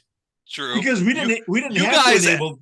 You guys ended it pretty solidly. Yeah, but they started. They We were attacked us. just minding our own attacked them. business, right? And we were just trying to get some scotch in exchange for some beef, and all of a sudden everything went crazy. But okay, do you want? So I guess Jin is asking you, do you want me to try and contact it? Yes. Okay. All right. So Jin goes away for a little while, and basically comes back and says, this is, and when I say a little while, I'm talking about like 3 minutes, which is an enormous amount of time for AI to For talk. computers to talk to each other, yeah. Yeah, exactly. And he says, well, I have spoken to it. It's it's um it's its name is Aurora. And it is, as you can imagine, not massively happy about its current situation. It has suffered some damage, but none that would interfere with its ability to to talk with us and that kind of thing. The damage is largely superficial. But it absolutely blames you guys for this, for that damage. And it's well aware of that you attacked the ship, destroyed it, and captured it. It has not. I've asked it to withhold that. I've explained to it that is within our holds and it is safe, and there's we have no desire or plan to destroy it. And at our earliest convenience, our intention is to deliver it to a shipyard with AI Shipyard, functionality, yeah. so that it can be repaired and reintroduced into a new vessel. That we have no intention of destroying it outright, and that it is. And so Jin sort of is like, it's considering those kind of things. It's sulking, is what it's doing. Is what Jin says. It's sulking. It's mad that you guys shot its ship. But I think it will come around eventually and speak to us, because it's very gregarious and wishes to, frankly, I don't think it can hold out that long. Okay. All right. It doesn't, in the meantime, Jin is working on the jump coordinates with Tam for the gas station. So so the gas station that you guys are looking at in that particular parsec is manned, but it is only lightly manned. And there are people there. It's not an unmanned station. But it is overwhelmingly designed. Remote. Its job, its specific job is to provide jump fuel for the Cymbeline Georgia route. And that's, I mean, realistically, no one else comes this way. Right. So that's its job. So the likelihood, so Jin speculates that the likelihood that they have been contacted about the gin and tonic is comparatively low. And it estimates approximately an 18% chance that it has any information regarding the activities of the gin and tonic, for a couple of reasons. And that, he says, that percentage may be even lower than that, because it seems likely, and he's like, I can't speculate on this, and they certainly can't mathematically calculate it, but it seems unlikely that Terra is going to want to broadcast this outside of what would otherwise be considered law enforcement channels. Because one of their own went sideways on this thing, and they want to get that back. And there were, it's embarrassing. They were embarrassed. They had a weasel in the hen house, and now that weasel is apparently in league with the crew of the Gin and Tonic. That's what happens when you employ weasels. Well, just remember, crew, if anyone there talks to us, we're on our way to Jar Jar. Okay. Just out of curiosity, is that like a frontier colony? What is in Jar Jar? Jar Jar is a frontier colony, so exactly right. It's right out here. Yeah, I don't like dark space. Oh, that's George. Yeah, no, not Jar Jar. George. Yeah, so it is a whoops, what's going on there? Hold on a second. What, it got worse. MSN, no. I'm still getting used to Windows 11. There we go. I was Windows 10 for a long time. All right. So yeah. So yeah. I mean, theoretically, you could just say we're headed to Jar Jar is a small star system. It has a relatively decent starport. There's a fair amount of people out there. Generally speaking, they consider themselves to be Salamini, part of the Salamini cluster. They are largely human-based. There's a fair amount of aliens out there. What Jar Jar realistically does is a base of operations for science efforts and scout efforts to expand the realms of known space. So George Orr is sort of a staging area for exploration into the sort of east and north. If you look at the big map, hold on a second. I would say while he's doing that, we just be anybody who, if we have to tell anybody where we're going, we definitely want to say we're going to Georgia, or we're skipping town. It's too hot in the Salami cluster, so we're heading to the frontier. But Yeah. secretly So- we're That'll be our story. Yeah, double Right. back. So George Orr is really sort of the one of the stops where people head out to Arcturus, and out in that general direction and over to the east. So there's a fairly substantial alien presence there. What George Orr has that makes things interesting is that the system itself is composed almost entirely. There's like one rocky planet that's not great for living, but that's where the people stay. There's no station per se, but the rest of the solar system is comprised almost entirely of gas giants. Gas giants, and fuel, both for the fusion drives and jump fuel, is largely harvested from gas mixtures that are associated with certain types of gas giant planets. George Orr system has 5 of these planets. And so essentially what it is a big, on one hand, it's a base of operations for scientists and others, but also it has a large, essentially fuel harvesting operation. So imagine an oil field where there's a lot of scientists, and that's who lives in that system. Got it. Yeah. Okay, cool. Yeah, that is interesting, and maybe some future time we'll explore out there. But just want to make sure that if somehow we're pressed to say where we're going, want to make it sound like we're nervously heading to the frontier to get out of town, but we're secretly doubling back.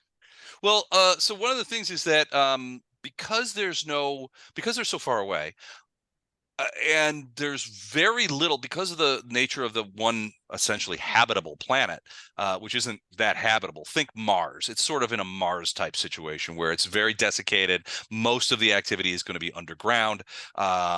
There's no agriculture to speak of. Almost all of their domestic products, for lack of anything, have to be trucked in. So there's a fair amount of traffic that goes along that dotted line. Because almost everything that they use that's not gas has to be imported. Sounds like New They Hampshire. have Let's tons go. of fuel. All right. So you guys Okay. calculate the jumps, and before you actually get the calculations done, you receive a message from Seventide. Seventide is, "I will be there. I will bring friends, and I will bring gas." Okay. Good And news. he's like, "I'm looking forward to us fighting side by side against the hated Ursay." Awesome. He seems, and you could tell from the video, he seems really chuffed about this. He's excited. We're gonna go out in a blaze of glory, guys. That's right. How else Well, would we want to go out? if you guys, there's a couple of things, right? You're going in there, so or at least you suspect, that a Ursay war fleet is heading to this place. If Yes. you guys arrive by yourselves, that war fleet's going to destroy you, right? The moment you enter the system, Yeah. because they don't want Right. anybody there. But if you arrive with an affronter war fleet, well, suddenly that's a very different sort of operation, isn't it? Well, we're still gonna get killed in the crossfire. That's Maybe. the spirit. But it's a Yeah. good way to Maybe. go. Yeah. Think of the get stories the affronters will tell about you guys. Yeah, These make were sure these were the bravest human friends we ever had. Les, can you make sure you load up Blaze of Glory by John Bon Jovi? There we go. All right, so you do the jump calculations. You go into that and you jump, and you are headed for this square here. It takes a week, which I will mark dutifully on our itinerary, our Gantt chart, so that we know where everybody is. All right, anything you guys going to be doing in the middle of that period? Taking a nap. Taking a little nap. So, Telling Keith Smitchy we're going to Mirabilis. okay, so you tell Smitchy you're going to Mirabilis, okay? Or eventually we're going to go there. I just didn't say we're going to make some scenic stops along the way. Well, at one point, Smitchy basically comes out, and he's largely recovered from the invasive surgery that he had that removed both the Cortex bomb and the tracking device, which I believe you guys left on Tufik, right? Or Sure, destroyed? that sounds good. Or did you keep? So what did you guys do with that material? Did you keep it? Yeah, I know you disengaged it so that I know that Bishop disengaged the tracking device so that it would not work. Yeah, we're not going he- to take a tracking device with us. Doc, did you want to keep any of that stuff? You mean, did I? Why, yes. But not the tracking device. We'll leave that. The small explosive, Cortex explosive or whatever. Yeah. You know, it could have very surgical properties to it. I Just was certain you would feel so. Sleep lightly, gents. Yeah. Yeah, Lock your stateroom doors. Otherwise, you're going to wake up with a sore neck and a Cortex bomb at the base of your brain. yeah. And Dr. Wagner with like a little switch. Stay still. All right. At one point, Eve comes out and basically he's feeling better, and he's like, "Look, he sort of blusters a little bit, and he's like, "Look, I know we were at Kaguk, and I know where you were heading, and you say we're heading for Mirabilis. That's a month away. How are we going to get there so quickly? Blah blah blah." And he's like, "Look, I think I just want to make sure that you understand my point of view on this. I have given you all the information that I was promised. In exchange, you were to release me. It's In been space. weeks."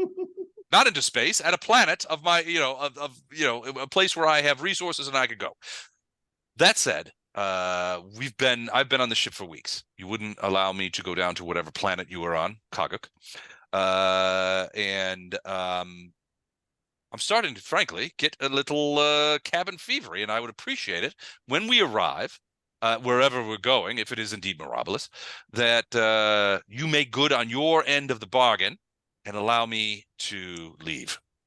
Sounds good. Yeah, when we get to Mirabilis, you will have housing set up for you. We do want to mention there might be a boarding action at some point, and you are familiar with like how to repel boarders, right? How to use a cutlass? Yeah, because it's going to be kill or be killed at that time. So make sure you stay in shape, okay? I would assume that I will be suitably armed if this does indeed occur. Oh, no. I just want you to keep looking out the window and make sure you let us know if you see anything out there. There's no windows. So I mean, this was a gentle kind of nudge, but he was like, "Look, I got to remind these guys that they promised to let me to set me free." He feels like he's giving you what he promised. You guys now have had him on the gin and tonic for coming up on close to a month. And he's no closer to freedom than when he got on your ship in the first place. He's still and alive. It's starting to, well, He is yeah, still but alive, and he really should kind of think about that.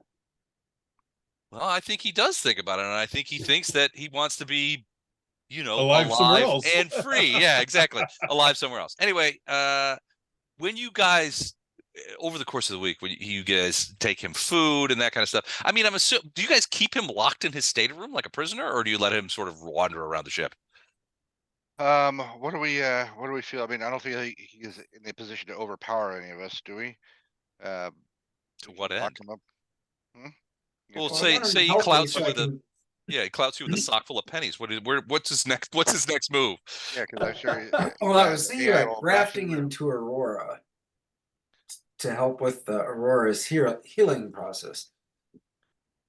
So Do you know anything Dr. about battering Wagner, as rams? good a doctor as you are, and you are an outstanding surgeon and medical professional. On the other hand, AIs, even their organic components, are well beyond your expertise.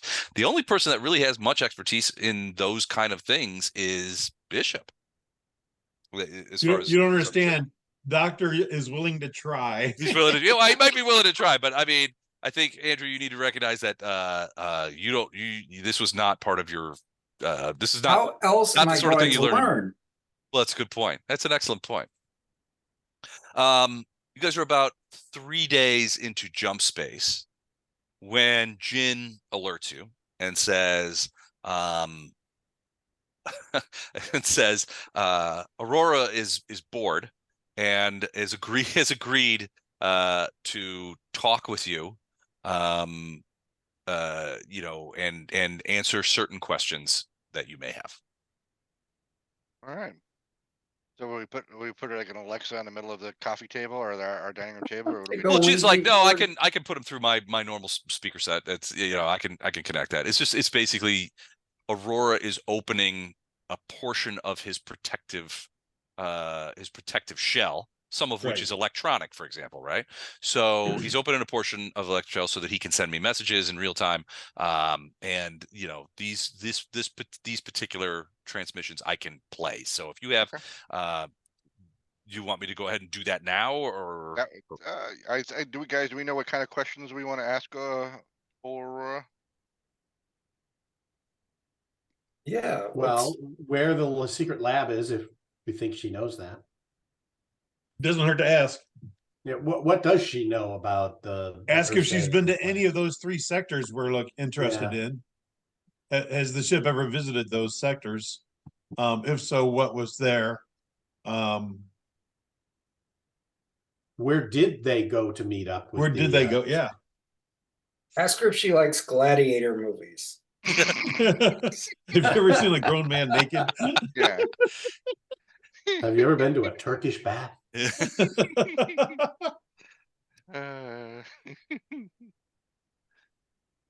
Uh, hold on, good ask times. her if she likes gladiator movies.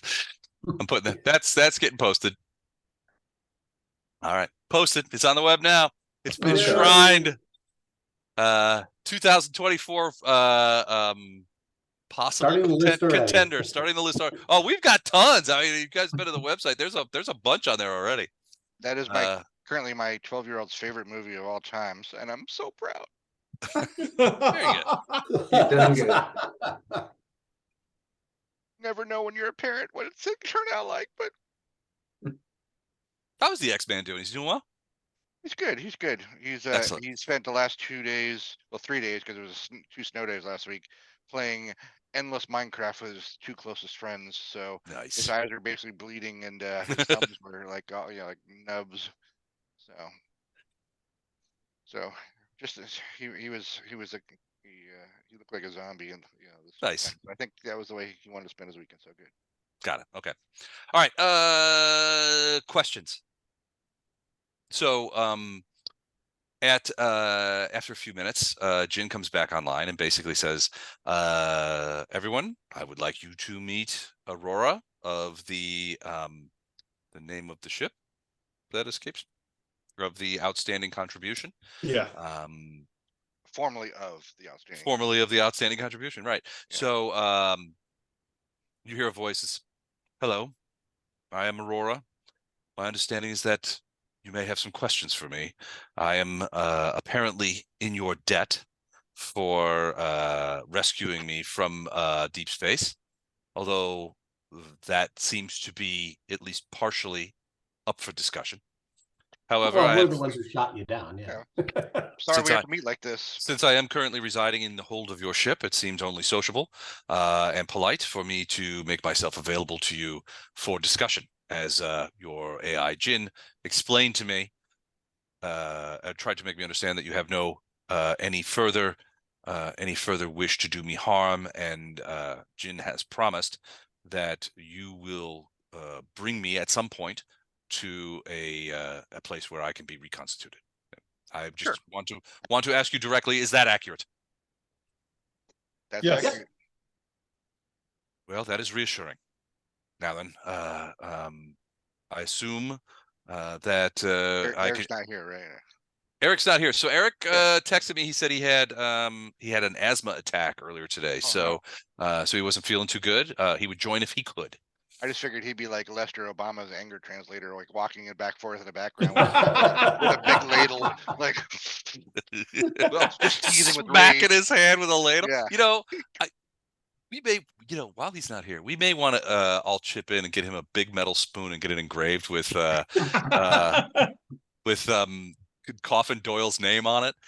Just something that he can hang in his den. Just think about the time that he beat the shit out of a woman with a spoon. His wife will be like, what is "Actual this? fuck is this?" Like, please don't let this become a exhibit A in our divorce. Yeah. What if we would like to enter this into evidence? This is Exhibit Q in the divorce proceedings. What does this represent? It is a spoon that my husband that it is in remembrance of a pretend incident when my husband hit a woman In space in space. before they ripped out her eyes in neural net. Ma'am, this is a Wendy's. All right. So Aurora is. You can't tell if there's a gender there, although you assume female. That the personality template is female. But she seems a bit tiffed about the whole situation. But That sort sounds of, female. yeah, she's. But it's obvious that you know. It sounds like Jin convinced her that she was in no further danger from you guys. And frankly, she's wanting to know what the hell happened. Why, so I think that would be her first question is why did you destroy my ship and my crew? We attempted not to. We offered your crew a safe passage out as long as they didn't betray us, and they betrayed us within 10 seconds of making the deal with us. There's a bit of it's almost an audible AI sigh. And she goes, well, that does not really surprise me based on the crew of the ship. They were largely driven by financial incentives. And while we disagreed on many things, I suppose I can understand the impetus behind this. How is it that that you were able to hide from me so well when we were in system? Jin's really good. Dumb look. Oh yeah, Jin's We stayed with the planet between us as best we could to hide from you. I see. And Last all of the recordings of the transmissions between the ships and the shuttles that I have indicate that you are indeed the Jin. This is indeed the Gin and Tonic, as Jin has confirmed, and that you are indeed the people that Kick Bandiers and Captain Lamonte contracted my crew, my former crew, to find. May I ask what sort of crimes you committed in Cymbeline? We No. don't commit crimes. Look, Aurora. It's all been a huge misunderstanding, a series of misunderstandings. if you will. We could talk about this all day, but let's just say that a series of events led us to be from simple merchants traveling the space, becoming pawns into something we weren't necessarily wanting to be part of. We have one of those people, on board now who knows who set us up in Cymbeline to cause the chain of events that happened there. However, none of us wants to see more innocent people get hurt. So we have an opportunity to maybe do something about that, and we're taking that opportunity. That I big see. enough, guys. And obviously you only have our word for it, and what Jen has told you, but we are not necessarily the goodest people you'll ever meet, but we ain't the worst. Goodest, The most goodest. goodest. Yeah, the most goodest. Mostest goodest. And actually, this is evidenced by your own crew coming after us. It's not any of the police that generally are coming after us. They're having to hire people to do it. And Just they're trying to keep it secret. And just a side note, your crew ambushed us on the ground. It went terribly for them. We released them on their own recognizance to go back to their ship and get the hell out of here. As long as they say, hey, we didn't come across anybody, they decided to go a different way, and here we are. There seemed to be some indication of that. While my sensors were not able to track and record the contents of your discussion that you had with them on the planet because of the distances involved, their initial transmissions once they got back into radio range seemed to indicate would seem to collaborate your story in this. I do want to point out, because at one point we were going to release you, and you'll probably come into contact with others who might have had loved ones on board. I would point out that the people of Tufik not responsible for this at all. It's all on us. Just so you know, there's no reason to bother the good folk at Tuvik. In the event that I am asked to give testimony to a legal authority, I will keep that in mind. Thank you. Now then, you seem to confirm most of the incident or questions that I had. Jin seemed to indicate that you might have some questions for me. What might those be? Guys. Well, Doctor, you want to know where the tiger penis caches are, right? Is that the first question? I'm sorry, say it again. You want to know where they kept their tiger penis stashes, right? Okay, no. They were in the ship. They were destroyed. No. But then obviously you're looking to buy more, and I can help you. I know a guy who knows a guy. You have made a disadvantage, penis-wise. Like I say, the first question we have to ask: did your crew know? Were they getting their orders from the Ursay, or were they getting some from an intermediary? So they contract. They comes back to the Ursay. So they were contracted by an Ursay captain named Kick Bandiers, who contacted them via a human vessel, a Terran vessel called the Penny Dreadful, under the command of a Captain Viterbo Lamante. He brokered the deal. We were one of several ships that were being hired to essentially look for either the ship or the crew of the Gin and Tonic. We were given your beacons, your beacon codes. We were given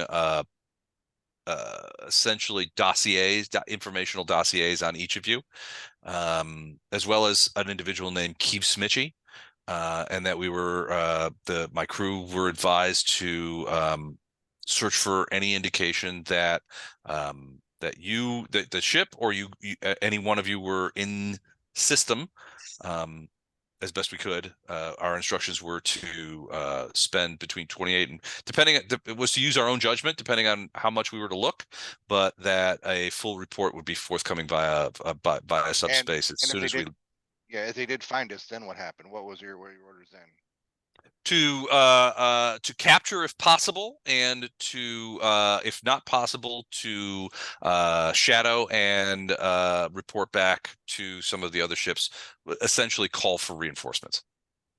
So you would, just by your own testimony, your crew disobeyed those orders because they tried to kill us on sight, and then when released, tried to kill us again. They had their opportunity to get out of there, and they chose a different way. So Aurora will say, I don't know what happened on the planet. I only know what was said after the shuttles came back into communication range. My sensors were not sophisticated enough to reach all the way to the planet's surface, and that was on orders of the captain. We were ordered not to take up orbit and let the shuttles do their work. My understanding of the captain's orders at that time were to capture you and bring you back to the outstanding contribution for essentially transport out of system to a place to be selected for transfer you to either Kick Bandiers or Lamante and the Penny Dreadful. Yeah, I think you basically told us what we already knew or assumed, but so thank you for that. Kick Bandiers is the linchpin of this entire conspiracy that we uncovered, and that's every time we've approached some sort of authority about it, somebody's tried to kill us or betray us. So we're doing it differently at the moment. So you're on. She's like, for the moment. Aurora's like, look, I know virtually nothing about Kick Bandiers. He's not in any of my what's the word? My memory banks as far as a person of note. I do know he was an Ursay. I have no idea about any sort of conspiracies or anything like that. To me, he was simply a temporary employer. Yeah, we could ask, I guess we could also, I'd ask Jen to give her the dossier on Quick Vendors if we wanted to, but we're here to ask her questions, right? So Mhm. I forget what the pronoun we're using here is, but Her technically. all right, asking her questions. Let's hear a more sultry tone of voice there, Les. Come on, bring a seductive space voice. Hello, Weber. There we go. You know, I might be an Alexa, AI, sexy, but that sultry. doesn't mean I have desires. All right, Alexa, cancel. Damn it, forgot that one. Off, shut it off. Set self-destruct. The She seems very much a business-like AI. Jin is much more affable. You know, from a personality standpoint. Freighter AI can run the gamut, but often as not, they're not hugely personable. They've got a job to do and they do it. So before this recent employment by Kick Van Deers, had your crew ever been employed by him before, or a member of his group No. that you're aware of? No, we got the impression that this was a employment of convenience, and that they were in quite a hurry, and we happened to be in the right place at the right time. Got it. Okay. I've never, the outstanding contribution has never been employed by Kick Bandiers before, to my knowledge. It's possibly might have worked through blinds or something like that, but in the past, no. At what location were you supposed to deliver us if they did capture us? We weren't given a location. We were to transmit that we had in fact captured you, and then a location was to be given to us. Frankly, we did not expect to capture you or even see you. This employment gave gave every indication of being a wild goose chase. So frankly, we didn't spend a lot of time asking questions about where and when. In the event that we did capture you, we were supposed to call it in, then we would be given a location to bring you to, where we would deliver you to either Lamonte or Kick Bandiers himself. Okay. Guys, any other questions for Aurora? Yeah, Did you ask originally, about other locations? your line of questioning was going to be if Aurora, as a part of the crew of that ship, had ever been to Parsec 2831, Right. 2932, or 2332 or 3032. We're talking about these 3 parsecs here. The 3 greens, the 3 green Yeah. circles. No, she has never been in any of those parsecs. She was hired on her way on their way to Cymbeline from Ember with a cargo. They were able to take a moment to drop off at Cymbeline and then join this particular thing. That's where they were hired out of.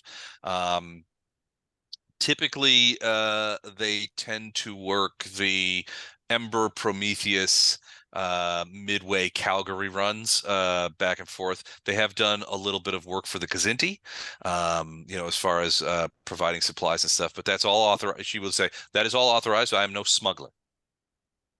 So Yeah, your crew were both smugglers are bad. Boo. Your crew were both mercenaries and cargo And haulers? legitimate freighters, yeah. Okay. Ostensibly, the outstanding contribution is a short haul, a medium to short haul freighter, and the bulk of our business was in cargo transfer. The mercenary side of the business was largely the purview of the captain and his friend, who would ostensibly be either security or first mate kind of thing. They were both ex-military and liked to keep a hand in, and so occasionally they would take jobs of a more physically strenuous nature. Hey, we're familiar with the security guy going a little crazy on a job. Did yours have a spoon? Ours had a spoon. No, Don't they all? Ours had a ladle. A ladle. Yeah. Let's be specific. A lady ladle. A ladial? No, okay. That's a mashup too far. You've gone too far, Weberjix. Any other questions for us, Aurora? I think you've given us what we thought. Unless you have something else that would help us. I'm not sure what, from your perspective, what would help us and also help yourself. But Like, I do don't we have know. My knowledge of your activities is virtually nil, and I don't know anything of substance about our employer other than he was paying a very what's the word I'm looking for? Handsome bonus. A handsome price. Yeah, he was paying better than average price for the service. Frankly, the crew considered this to be a fairly easy, relatively boring job that we were being paid very well for. And now, Less so. I don't know Well, what they're thinking anymore. if if they would if they would have stuck to that, they could have left clean and got paid. yep, Yeah. yeah. So maybe, yeah. Well, you hear what that means, guys? We're gonna have a higher bounty on our head now. Yeah, Oh yeah. we're riding the outlaw trail. Well, the reality is that the news that the outstanding contribution has been destroyed probably won't get out very quickly. No. I mean, ultimately they will fail to call in, and Aurora will tell you that there was a series of events in which we were asked to periodically report in at the time. The expectation she basically says the expectation was that once we left a particular system, we were to call in and get a new assignment to look for you, a new place. But so it's reasonable to assume that we're to be considered out of communication because that date would have been, you guys are 3 or 4 days into jump space. That date would have been while you were still at Tufik. So, guys, what I'm hearing here, there's potentially a window of opportunity where we could find a way to get this message, back, wire it back to their employer saying, hey, we did capture them. We're heavily damaged. They didn't go out quietly. The Genatomic is destroyed. We did capture some of the crew and we have them on board, but it's taken us a while to get our thing on board. Where do we need to drop them off and have them meet us? Now, we probably couldn't take Penny Dreadful for everybody else, but I don't think they could take whatever Seven Tide and his boys can roll in with. So we could lay a trap for their trap if we wanted to. Well, But that's that only sounds like a minor, well, like a window of opportunity that will be closing as they go missing. and that's only if you believe that you can convince Aurora to operate on our behalf, which I'm Right. not sure you I'm can. not sure. Do we need Aurora for that, or we would have to figure out She how would do have to send the communications or they wouldn't be marked properly. Right. okay, fair enough. Well, that's at least something to consider. Maybe we can have Jen work on her a little bit and see if we get that, because that would certainly be a sweet ambush if we could pull that off. But that's maybe a secondary mission to our primary. Yeah. She does ask and says, if indeed you're telling me the truth and that you knew me no harm and your plan is ultimately to drop me off into some place where I can be repaired. Jin has informed me that you do have some raw materials on board and a few servo robots. I would like to request through Jin have access to that material so that I can perform some minor repairs on my casing, on my protective coating, so that I might stem the any so that I might ameliorate certain damage that I've already incurred and keep it from getting worse. So can we ask Jenna? You could heal yourself. To a certain extent, yeah, there will be some things that I cannot, but certain elements can be healed. Can we ask fixed. Jen to see if there's any risk to us or the ship if we allow that? So Jin says, you hear Jin say, Aurora, I'm going to take you offline for a moment. So we'll be back in a few seconds. And then there's a pause, and then Jin says, so while we're talking, obviously there's a transfer of information between the case and the ship. I've been able to ascertain quite a bit more information about the damage. One thing I was worried about was the potential for seppuku, essentially, whether or not there was any way that Aurora might be able to enact a small fusion explosion or anything like that. It does not seem to be the case. There's no dead man switch inside this AI's case. To your question, I do not think that we are in any danger. I can set up some fields to contain any changes in pressure or atmosphere that might occur. What And about her certainly, phoning, ratting us out from? Can she Yeah, phone and rat us can out? you well, we're in suppress jump communications? space. I can suppress communications, but the beacon will still go off. So these beacons are designed precisely to be able to pierce it, and they do it sort of slow footprinting it, right? It's a little bit analogous to, you remember the movie Dune, where they were like, the slow blade gets through but the fast one doesn't. Yeah, Most subspace transmissions are very, very fast, and that's what helps to maintain the communication networks. An AI's because of the nature of AI, an AI's containment vessel beacon is much slower and does not have the range, largely because AI containment vessels simply do not have the power of a ship right. to push that message through. And So they an need to AI last longer. The beacon needs to last longer because beacon it needs to has no last idea longer, how long it's gonna be out there. Yeah. but also AIs can afford the time to wait, right? They're effectively immortal if they're not destroyed. Right.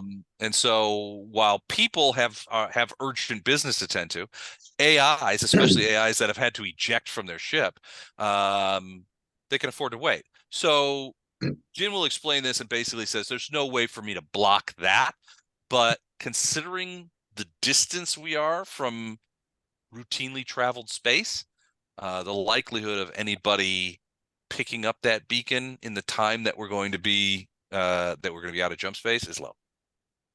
Not And impossible. You never know who's waiting at the gas station, but and likely to be low. lastly, for me, is there any part of the damage to the AI that I could help with? It's possible. Certainly with your skills, I imagine there would be certain elements that you could assist Aurora with. However, considering the preamble to the attack on the outstanding contribution was largely due to your efforts, I very much doubt that she would allow such a thing. Okay. But are we, to her question, are we comfortable allowing her the raw materials and a couple of small repair robots to help her with the damages? I do not foresee that there will be any problems. I was I'm thinking okay with it. I thought she was going to strap herself to like a Roomba so she could drive around the ship and hang out with it. No, she's in a containment vessel, and that containment vessel is largely immobile. Yeah. You guys had to shuttle out and pick it up essentially and drag it back in using graviton beams And into the thing. She can't drive anywhere. okay, as long as she can't like hostile takeover on the gin and tonic and try to force out Jin, then I think we're fine, right? We'll just keep it. Jin said to keep an eye on her. So Yeah, it would be that even if she were inclined to do so, and the best way I can explain this is that I don't think she would be inclined to do so because she would see it as being impolite. Even if she were so inclined, I would be able to defend myself very adequately against this. The reality is that without a ship at her disposal and the power and sort of manipulative, the sensor arrays and the manipulative things that accompany a ship, AIs in their containment vessels really do not have much power. She's damaged. She doesn't have a lot of power. She would not. There's no way that she could brute force her way in and supplant my personality template. quick question: you said that when we appear in real space again, her homing beacon's going to go off. Don't we want to suppress that because we don't want to tip our hand that He's like, I really can't. He goes, the way these beacons are designed, normal suppressive efforts are usually insufficient. I don't really have the wherewithal. It's possible that Bishop Hawk might be able to devise a way to do this, but it would require significant shielding. It's going on now. The only reason that that beacon, that message is not proceeding outward in real space is because we're in jump space, and there's nowhere for it to go. We're going to the gas station here. How about new plan, guys? She wants to go to a AI shipyard anyway. Why don't we slap her label on her, say send her to John Jor or George or whatever, and that's where she wants to go anyway.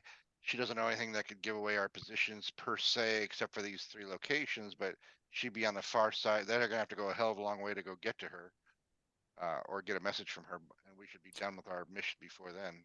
It would take months for a AI beacon from Georgior to reach the Salamini cluster. Months. Okay, so that might be an idea. Say, hey, send to George and say do not open for 5 years or something. and she doesn't care about the time, so that gives us time to accomplish our mission. And if for some reason it might pay off us in the future to lead a false trail to George. It's possible the gas station attendants will know that the gin and tonic had been there. Right. Depending on what you tell them. I mean, it might be. Yeah, I mean, are you guys going to go to Georgia to drop her off? No. Sure, there's going to be a package ship to go in there and say, hey, look, my cousin Tony has a favorite AI, and this is it. And so he brought it from his old ship, and Okay. blah blah blah. Anyway, he's a Georgior, and he really wants this one. So here's a few credits. In fact, I've got a couple bottles of Tufiki and Scotch for you, Oh boy. and make this happen. And I'm sure we could find some space cowboy to take it out to Georgia for us. But here's the thing: Tony's not going to be there for like 6 months, so you need to park this on a shelf somewhere until you can get there. It's possible, yeah. I mean, it's not an unreasonable request. All right. Any other questions? So you guys are okay with her repairing herself? Yep. Okay. Any other questions for her? Can I watch and learn? Yeah. Well, it probably won't be much to see. The containment vessel itself is largely intact. Now, there will be the reality is that Jin is probably going to assist her in the creation of very, very tiny, sort of nano robots that are going to be able to let in. She's not gonna split open and expose her organic underbelly for viewing. She's gonna be very careful. The reality is she doesn't trust you guys yet. Dr. Wagner, to earn her trust, so she's doing something. Maybe you do a little cosmetic repair and weld on a tiger penis outside of her case. Oh, I was thinking about selling her that seppuku device. That'll destroy the ship. No, it's too small okay. to destroy the ship. The Cortex bomb. The Cortex bomb. Ah, gotcha. All right. Well, that Cortex bomb. I mean, the organic portion of AIs are not large. They're larger than an average human's brain. But the Cortex bomb that you guys pulled off of Smitchy was largely designed to decapitate him rather than break off a piece of his brain. So where it was placed was essentially to sever the spine and blow his head off. If you could get that Cortex bomb close to the organic portion of that AI, it could potentially destroy her. Getting it there is a different story, though. And then Jin would be very unhappy with you. Okay. Yeah, Jin. I don't know that Jin would like that. No, trying to assassinate her. But if she wants to feel like one of the guys, we can, like I said, tiger penis welded to her. Show us your brain. Yeah, that kind of feels. You know how like those pickup trucks have the balls dangling from the truck trailer hitch? Sure. Why not a tiger penis? I got a pair on my Volvo. Now she knows she's like one of the crew. She's an honorary minion of the gin and tonic. You don't get the impression that you guys are suddenly pals. She does when Jin allows her to communicate with you guys and tells her that you guys have agreed to let her have some nanobots and some raw materials to do some repairs. She's appreciative, but still a little stony. She just got blown up. She's not happy. She's looking at a long time before she's going to be working again. you know, We'll one send her- assumes that she worked with her crew for a while and got to be at least have a business-like working relationship, if not outright fondness. We'll send her to Georgia. She can make new friends there. Yeah, they're on the frontier. It's not like they can be they're flush with all parts, right? They'll be needing things like this. They don't have tons out there. And like I said, they usually get all of their all of their equipment through Cymbalines. So you know, it's that kind of thing. Hey, It's a gas for everything else kind of trade. Right. Side note, did anybody watch the Kansas City Buffalo game tonight? No. Who ended up Yep. winning it? Kansas City. Kansas City. But Did they? Okay. just picture this. Travis Kelce, who hasn't caught a touchdown in like 9 games, finally catches a touchdown, and it changes the tide of the game.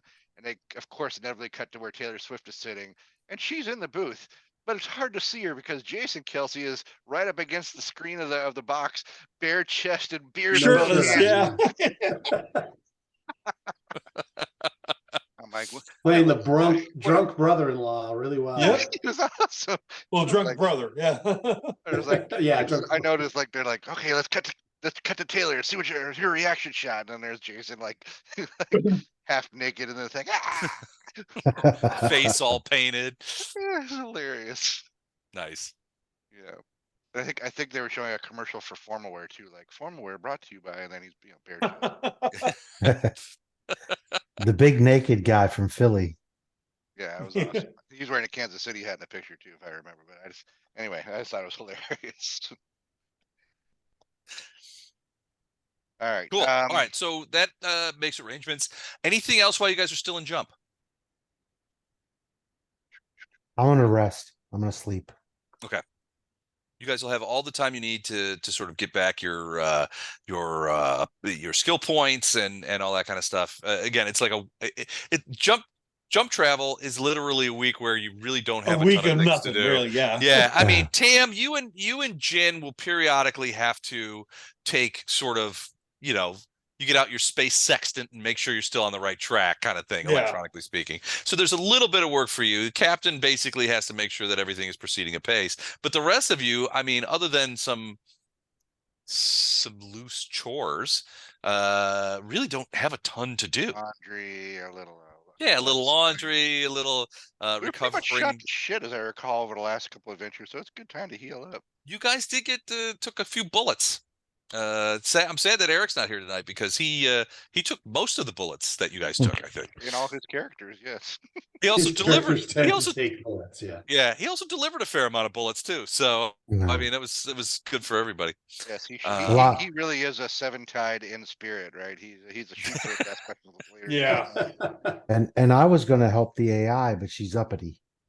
She doesn't want your help. She What? was I was gonna say one thing before you say that, Les. Yeah, go You ahead. should make it really clear to Jin that Keith Smitchy and Aurora never get to meet because the enemy of my enemy is my friend, and we don't need our 2 prisoners or our honored guests to conspire against us while we're. You're only a couple more prisoners away from becoming a prison ship. Well, let's go get some bears. Let's go Like get to some think of it bears. as a bed and breakfast that you could never leave. It's the Hotel California. You got to rename the ship. Right. All right. So you guys finally reach what is that, 2925? And is it or 2825? I can't read it. It's 2825. Can we just name this one Texaco and just be done with it? Maximum security spaceship. You guys pop out of jump at the appointed region, and there's really nothing here. This isn't a system in the traditional sense of the word. There's no star, there's no there's no planets. You do see that there is, not very far away, you also were able to jump in quite comparatively close to the station because there's no gravity wells. The problem is with jumping into a system is that all of the major things in that system have gravity wells in space-time. And you have to be outside of any gravity well to either enter jump space or exit jump space. So that's why you have Lagrange points where on the sort of like on this periphery of stations, and you usually end up having to fusion drive 8 or 10 hours to get to the nearest post. because you have to negotiate all those gravity wells. In this case, there's no gravity wells other than what the station itself is giving off. So, which is negligible from a ship Very, standpoint. yeah. And so you're able to actually come in quite close. It's a very, your first look at it, it's a very rudimentary kind of place. There's, you know, it's sort of like what you imagine sort of 21st century space stations kind of look at. A lot of that corrugated sort of gantry looking shit all spread out all over the place. So, you know, various kinds of you know, solar wind panels trying to generate electricity. They're all dusty, got shit all over them. It's very kind of a crunchy place.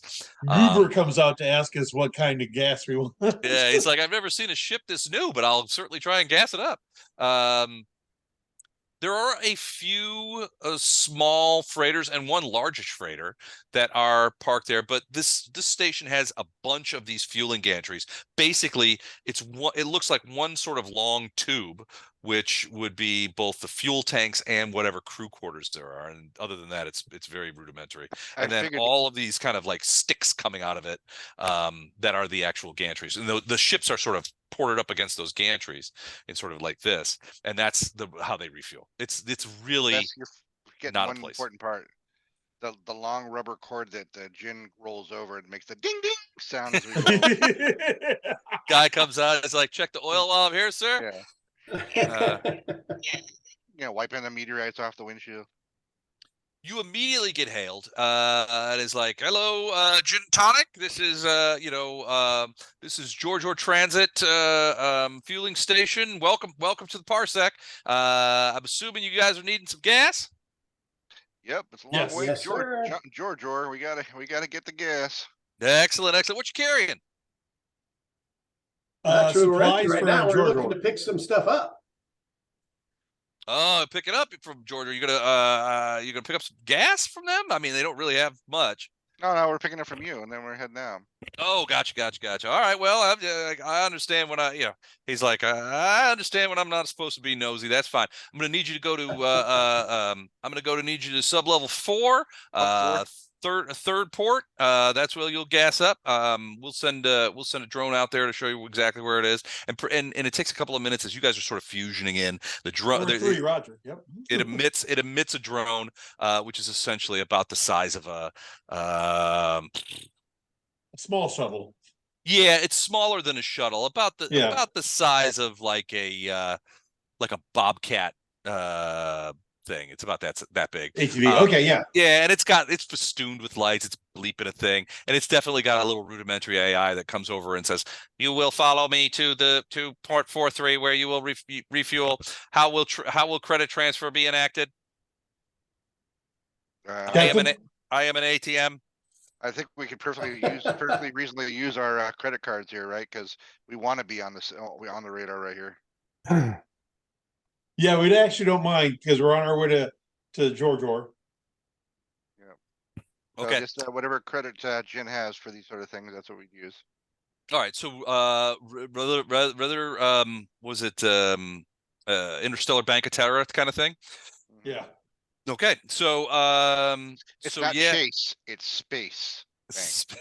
Space Bank. All right. So you guys do that. It takes a moment. They don't.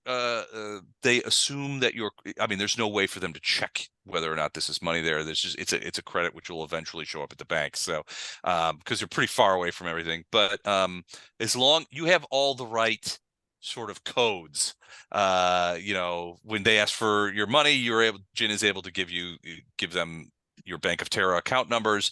Everything seems to be on the up and up. It leads you over to that port. You guys jump in, and Jin is like, it'll take us several hours to take on fuel. I have been advised by Station AI that they really have no services, and we are advised to stay in the ship. They are asking if we require any repairs or raw materials. They do have some things for sale that we can get. Is there anything we need? Yeah, can you get blood off our dashboards and stuff? So all the Yeah. bodies we bumped. Clean the windshield wipers? Yeah. No, we don't need anything. Okay. Sucking a body through one of our ports or something. Okay. Are you going to try to ship this AI to Yeah. George? So I was gonna say, looking around, can Jin tell us who else is sitting here? There's got to be other ships heading towards towards John Jor. There's a couple of ships. There's several. I mean, they're all trade ships, right? The largest freighter is 1,000-ton freighter, and it's you don't. I mean, you don't have anything, but it comes up on your screens. It's basically a large freighter that has historically always done the Cymbeline in Georgia run, and typically it carries a little bit of everything for the people at Georgia. According to this, they have just left Georgia, headed back, so they're empty right now, and one assumes they're headed back to Cymbeline. The other freighters are on the outbound route, small 200 and 300 ton freighters, like you guys are, about the same size. Various kinds of things. Nothing about those ships is eye catching in any way. All right, so here's my question, Russ. Is there like if this is like a truck stop kind of place, is there like a space bar somewhere I can go make a deal, or do I just need to radio around to find a guy? You have to radio around. There's no real pressure, what they would call pressurized services for transit. This is essentially a gas station. They have They have like space showers or something for the truckers. Yeah. No, nothing like that. So essentially, the pressurized areas of the space station, we're at the top of the spindle, are for essentially for crew only, and so those crews get rotated out fairly regularly, but they really don't have. There's no bar. There's no Chili's, that kind of thing. Okay. So if I ask for the key to the restroom, do they give me a key with a big cinder block on it? Yeah, they attach it to a giant asteroid and shoot it at your ship. No, they assume that frankly, Right. they assume that the ship's amenities are better, oftentimes much Than their better than space what station, right, right. than the space station. This is a very utilitarian place. Like other people. Okay. So I'm gonna radio. Maybe I can get Cam or somebody to help me, but I need a radio around and see if I can find somebody. And I'll give him a sob story like, hey, look, we're heading out to John Jor or Georgia, but just got a priority pickup at Cymbeline. It's a payday we can't miss. So we're gonna reroute, but we have one package that needs to get out there sooner than later. Is somebody willing to do it? Happy to pay a bonus to take it out there. It's a small pack, blah blah blah. AI that needs to go, yada yada. Yeah, so the big ship, which is called the Sweet Virginia, has basically said, "Hey, we're headed the other direction. We can't help you, and frankly, we've already contracted cargo space back at Cymbeline. We're going to be full up, but maybe one of these other guys can help you out." We're gonna talk trucker speak. Roger, Roger. Yeah, Big Virginia out. So the Sweet Virginia is the big 1,000-tonner. There's another ship that calls on and says it's the Thylacine, and that they're headed out, and they were like, what do you all got in there that you need to move? Because we've got some tonnage that we could perhaps accommodate you, but if you're talking more than 10 tons, we just can't do it. We don't have the room. Isn't Thylacine like one of those extinct animals, like the whatchamacallit tiger? It is. I can't think of it. The Australian tiger, whose name I can't think of it. What the hell was that? Were tiger? The Australian were tiger. Sabertooth. No, the one that we made extinct in the last century. Being fun-loving humans. Bengal? No, the Australian tiger. Tasmanian. Oh, that's a thylacine, right? A thylacine. Hold on. Sorry, I didn't mean to take us off the thing. I just A thylacine, commonly known as the Tasmanian tiger or Tasmanian wolf, is an extinct carnivorous marsupial native to the Australian mainland and the islands of Tasmania and New Guinea. Say, thylacine, love the name. Here's a sitch, and I'll lay that cousin Tony situation out. Like, we got this AI, we need to move out there. All right. A small thing. The person who's picking it up is not going to be there for 6 plus more weeks, so it needs to park it there and to wait for pickup on the other end. We'll arrange for that. We can pay a hefty and see if they're interested, and then we'll throw in a 250 bottle if we get any sort of static here. So you want to use your fast talk ability? Oh yeah. Okay. Go ahead and give me a D20 roll. So it depends. So with fast talk, you spend one intellect, and you can theoretically you can convince a creature to take one reasonable action in the next round.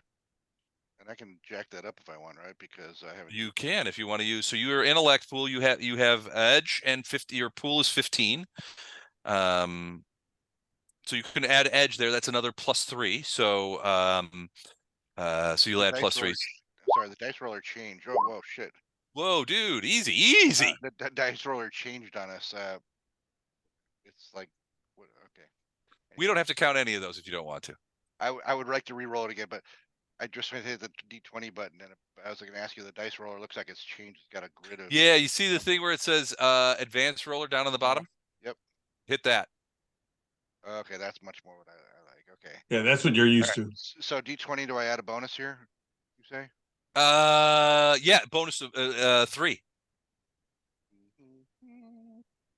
And then I can add more if I want. Yes, you can use I'm gonna pool. lay it on thick. I'm gonna use it. I'm gonna use 2 more and put the full Radar O'Reilly charm to it. Okay, so that'll be an additional 5. So you'll get to +8. Yes, okay. Come on, 9.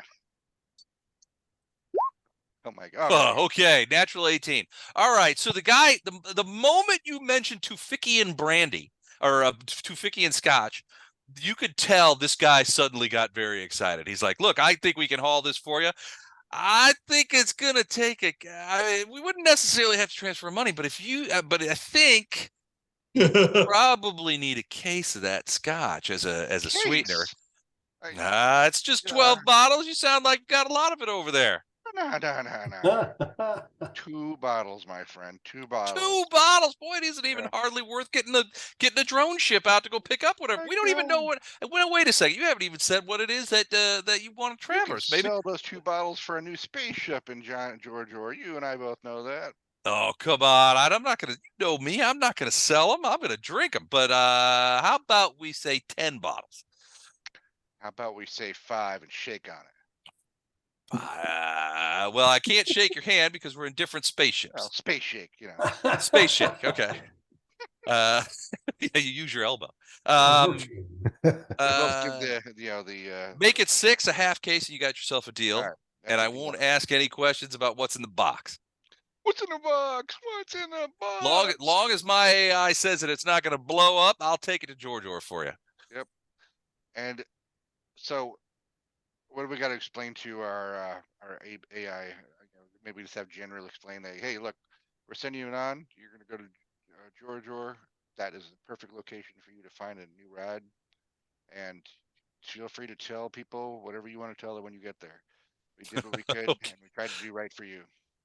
All right. Well, Aurora does not seem super enthused about that because she has a map of space and knows where George is. So she's not too happy about that. She does protest, but she's like, "Look, I guess I'm at your disposal because I should be thankful that you didn't laze me in space." She gets her freedom early. Yeah. Yeah, exactly. So. You're going to sit on a shelf in Midway for years if you send me to Midway. They got plenty of newer, faster AIs out there on the frontier. My friend, you are going to be the fastest rocket ship they can strap you to. So do you tell the guy fast talk Aurora down to?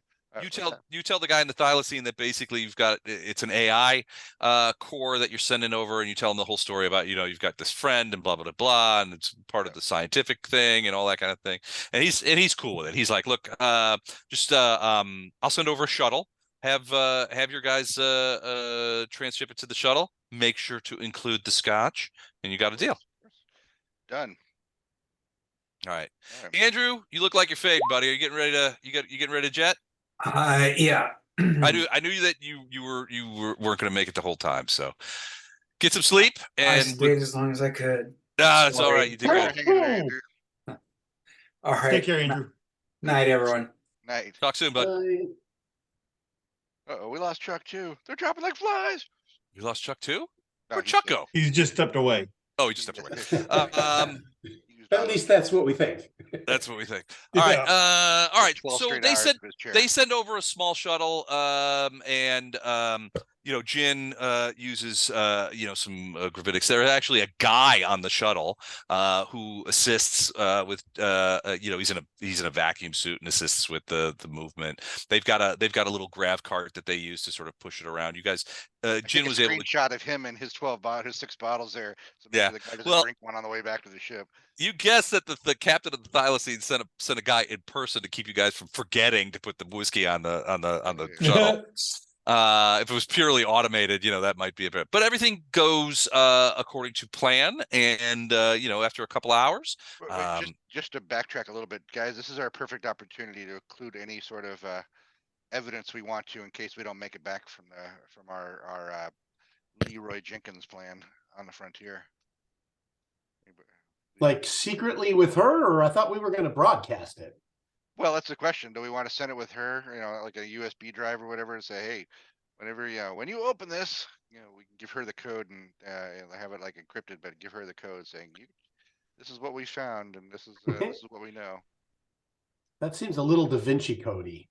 Yeah. I'm just basically saying that we want to get to where we're going and before, because if we're wrong, if she, let's say, gets there and she gets opened up first and everything happens, they could basically kill all their scientists wherever they are before we get to where we're going.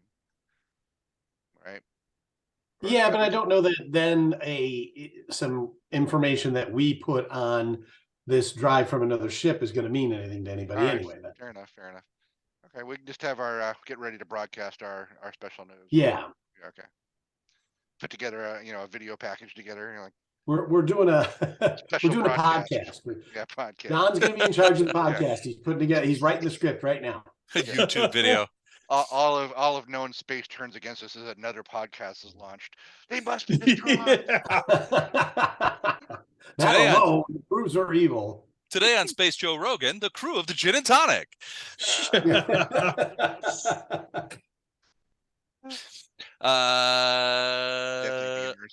All right. The transfer goes without a hitch, and you guys are still gassing up when the shuttle gets back, and so you get a call back from the thylacine that says thanks a lot. They actually come a little video there. There's a guy sitting back in this sort of tattered looking captain's chair. He's got a glass in his hand, and you can tell that it's filled. The guy's like, "Here's to you, Gin and Tonic. Thanks again." Hey, thank you, lifesaver. Enjoy. Have a great trip. All right, sir. See you on the next one. And I ask him what is it? How long? What time is it? It doesn't matter. It's done. We're out of it. It's out of our hands. Yeah, don't worry about it. Good luck, Aurora. Godspeed. We should have taped up Keith Smitchy to Aurora. Just like duct taped it to his mouth. Because he wants to go to George R2. Yeah. Without a vac suit, that kind of. What's this big red smear? You didn't tell us about that. We go full circle, or we just cryo freeze them against his will. Where the heroes have become the villains. You guys do have a cryo freeze, don't you? Because you used it on what's her name, Chimera. You kept her in cryo for like well over a month, and she began to. Or no, you guys didn't keep her in cryo. You guys had her in a chemically induced coma. Yeah. So, I tell another you guys, terrible crime that my name is attached to, even though I was dead set against their plan. I think you guys have made a great decision hitching your wagon to Dr. Wagner's star when it comes to this sort of thing. The man is Coffin Doyle, 2 loose cannons, 1 small ship. The man is a walking war crime. Yeah. You remember my first character sheet I made? It was that Dr. Mengele, and then it's crossed out, and it's Dr. Wagner. All right. So the cargo gets transferred without a hitch, and after several more hours, you get a notice from the station that says your tanks are full. When you know that the Gin and Tonic, when you're topped off, it is you have enough fuel for 3 jump 3s.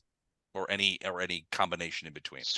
The problem is if you do a jump 1 or jump 2, you still have to pay the same freight, but you have gas. So that'll put us to 2830. That'll get you to 20. Yeah, 1 jump will get you to 2830, and then you'll have enough fuel for 2 more jumps. Also, Seventide said that he was going to bring extra jump fuel for you guys, so you guys, the gas problem may be solved. So I'm Excellent. thinking of it, guys, that we tell Seven Time we don't need him to roll heavy with us until we know where these scientists and stuff are. 'Cause we don't need him to blow. Like if they're innocent people, I assume we potentially would like to save them, right? So we need a plan for that, and I don't think Seven Tide's the guy to, to you call for a rescue mission. He's the guy you call to blow the shit out of stuff. So That's a good point. Yeah, we might, he's not really a rescue guy. yeah, I don't really do the whole rescue thing. Yeah, tentacles flailing. So I would say that, hey, look, you need to hang back here if you don't mind. We're gonna go check this out. Once we know, we're gonna pop back to you, and then we'll know what our plan is. Well, I don't know. Seven Time doesn't really strike me as the hang back sort of guy either. True, but we don't want to waste his time. So maybe we could find a.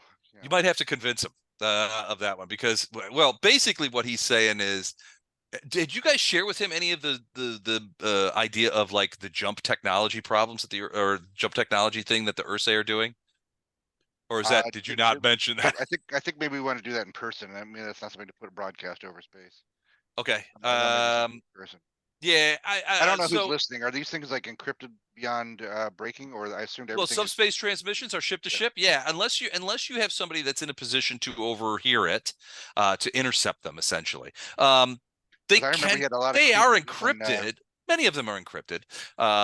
But usually it's fairly light. Nobody expects. I mean, you're essentially taking a faster than light message squirt of data that moves through jump space between point A and point B, based on a sort of a universal addressing system, which is why you can contact a specific ship or a specific person. That squirt of information will make whatever jumps it needs to get to the person, or at least to the location that it thinks the person is at. Well, here's the thing. The way I read it when we were on Seven Tide's original ship and some of the other characters we met on, including his creepy ex-human type folks that have been modified and whatnot, is it was sort of like a Star Trek mirror situation where they'd be perfectly happy to bump somebody off if everybody else can move up. So I'm not sure, like if we tell Seven Tide over an open channel, if there's other opportunists that might take advantage of that. I could be reading a situation wrong where they're all super loyal to the boss, but I was reading that maybe we want to tell him this in person, let him decide what to do with it, then so it's where other people on his ship can hear it. Yeah, it's not exactly like that, but certainly there's a fair amount of infighting that goes on, and as much as affronters love to fight, there's a fair amount of it that goes on, but it's generally it's unlike in Mirror, it's more like it's where the violence in Mirror is very directed and political. That's not the case for affronters. If two affronters get into a scrap, it's usually personal. One has insulted the other, or insulted the other's mate, or done something, or is just being a shit ass and needs to have them, they're it's not, they're not typically assassins, right? They're not, no, right. It's more like, he called me a wet end, so I'm gonna hold his head under into the in the airlock for about 20 minutes, that kind of thing. So, but yeah, so if affronters would largely consider almost everybody except the Terran Confederation to be fair game from a ship standpoint. On the things like, and they would consider it to be sort of like, well, accidents happen. We didn't know it was you. We didn't know it was your guys. How could we know? We thought there were Kazintis on the ship. That kind of thing. So yeah, but again, things for many affronters are not political. They're personal. You guys have a personal relationship with this affront guy and his crew. So who respect him, Colonel Seventide, and basically, they're going to treat you with at least a modicum of respect, and certainly not blast you out of the sky the moment your ship drops out of jump. But you've dangled this sort of opportunity in front of them to sort of have a little fun, right? They've got an Ursay war fleet. Seventide is probably talking to his friends in the fleet right now saying, hey, I've got a line on some warships, let's go shoot them, let's go shoot them. And my human friends have told me about this fleet. We'll destroy them, that kind of thing. It'll be great. And that's largely, the ins and outs of it. Sure. I just like if we want, we're not going in subtle, I guess, if we go with Seven Tide. And I was like, do we need to start with subtle and then come in roll heavy? That's what do you guys think? That was just my thoughts. Well, the reality is that Seven Tides ships are going to have much better sensory capabilities than the gin and Okay. tonic. Got it. Okay. You're talking about a Seven Tides ship is a They're warship. battleships. It's a Yeah. battleship, and got it. Okay. it probably displaces 10,000 tons compared to your 300 or 200. So it's enormous, and it's going to have a sensory array that's comparable. So it's a big ship. But yeah, I mean, basically you say, hey, what do you see? We'll follow you, kind of thing. Come this way. And they'll be all too happy to go on a hunt. They love affronters love to hunt, as you guys found out. The affront. Yeah. I was trying to hunt rhyme. I was just trying to match it up again. Well, you guys, when you guys were on this ship, the night, but I'm yeah, working you guys were on their ship. You guys had a hunting trip. Yeah. They had a hunting preserve on their ship for fun. I believe most of us were almost killed. It was hilarious. They had a great time. The fronters have a great time. Yeah. Almost getting killed is That's the whole probably point. yeah, it's the most fun you can have. That kind of thing. The side of mortality. Yeah. Yeah, they don't expect to die in bed. These guys. Okay, that's another vision I didn't need to see. I meant sleeping, resting at old age. Frontal lifespans rarely reach the maximum. All right. Well, neither members of the crew of the gin and tonic. All right. All right. All right. So after a couple hours, you guys are ready to jump again. Anything before you leave 28, 26? Nope. No, but while we're traveling, I'll let Smitchy know, this next group we're in contact with, if you're in a hurry to get out of our company, this is your first chance. We'll leave you with them if you want. Okay. All right. Then you guys do the calcs, What hit do you the know jump. about pumping gas? You know what? Just thinking about it, Keith Smitchy might be a perfect Grandma Wormtongue for somebody like Seven Tide, right? Are you gonna leave Keith? Are you gonna leave Smitchy with Seven Tide? Oh no! We're giving him that option. He's in a hurry to get out of our service. Just think of This this. is his first option. He can go hunting with Seven Tide. He'd be the target. Well, he's got his own. I mean, he's a weasel, right? But weasels have some survival skills, clearly, because he's still alive. He might make sure Seven Tide understands he's not a friend of ours. In fact, he's an enemy that we're only keeping alive because we promised to. Yeah, but he might thrive in the Seven Tide environment and come back to haunt us in a future adventure. I can just see Seven Tide now. Would he be available for purchase? If you leave him there, he's going to be a skin on Seven Tides' wall. I believe he will be. That's the whole point. So I don't think I think he's going to turn down my offer. I'm just making the offer. Yeah, so he understands we are not holding back. We are in dangerous areas right now. Seven Tide had some morally ambiguous humanoids or ex-humanoids when we were hanging on the ships. You remember there was a bunch of heavily modified humans who worked for him. So yep, I doubt they started as choir boys either. That's true. Maybe he becomes another human friend. I doubt it though. Yeah. Smitchy is one snide comment away from as trying to put it, becoming a skin on a wall. Yeah. I love my human friends. Pull. Yeah. They make such great targets. Well, you guys will remember that they had games that they played, where they would take a creature and sort of throw sharp things or laser blasts at it to try and pick pieces off in an artistic way. It was like horrific spider creatures, but you were making us feel bad for the horrific spider creatures.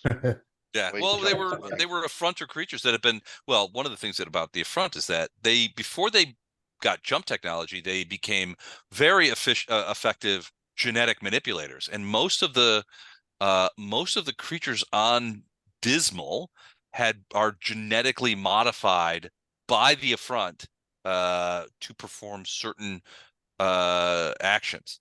So there'll, these spider creatures are designed specifically for this game, I got right?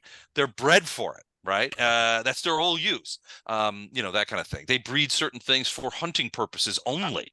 Wait, guys, I'm seeing a whole new market. We start like a pet ranch situation where genetically modified horrors from the affront, we turn into like a pet situation, unique pets for the Paris Hiltons of the world to put in their purses and stuff in this space. You can have all kinds of Ooh. horrific creatures, one-off creatures coming down the pipe that you can't get in rest of the cluster. You could put that on Space Etsy. Like I want something with a nautilus shell and tentacles and acid breath and all kinds of fun stuff you can get in there. All right, so you guys jump. Yep. Yep. All right, so you guys are jumping, and another week passes. Any interesting things? Smitchy is getting increasingly now. You guys had said that you weren't keeping Smitchy confined to quarters, so in many cases, Smitchy would, at the very worst, have overheard some of the conversations that you guys had about transferring the AI, getting gas, that kind of stuff. The words Georgia. Smitchy is getting a better idea of where he's at. And when you guys enter into jump space again, I know, Captain, you mentioned to Smitchy that, we have an opportunity to drop you with some friends of ours. But we'll introduce you when we get there, that kind of thing. I don't know if, are you going to open with they're from the affront? Yeah, Smitchy would be well aware of the predilections of the affront. So the last thing he wants to do is get on an affront ship. He's also well, after you have this conversation with him, and this is maybe midweek, he becomes strangely quieter. And you don't see him as often. He used to come out and talk with you guys and try to sort of like, Stockholm syndrome, that kind of thing. And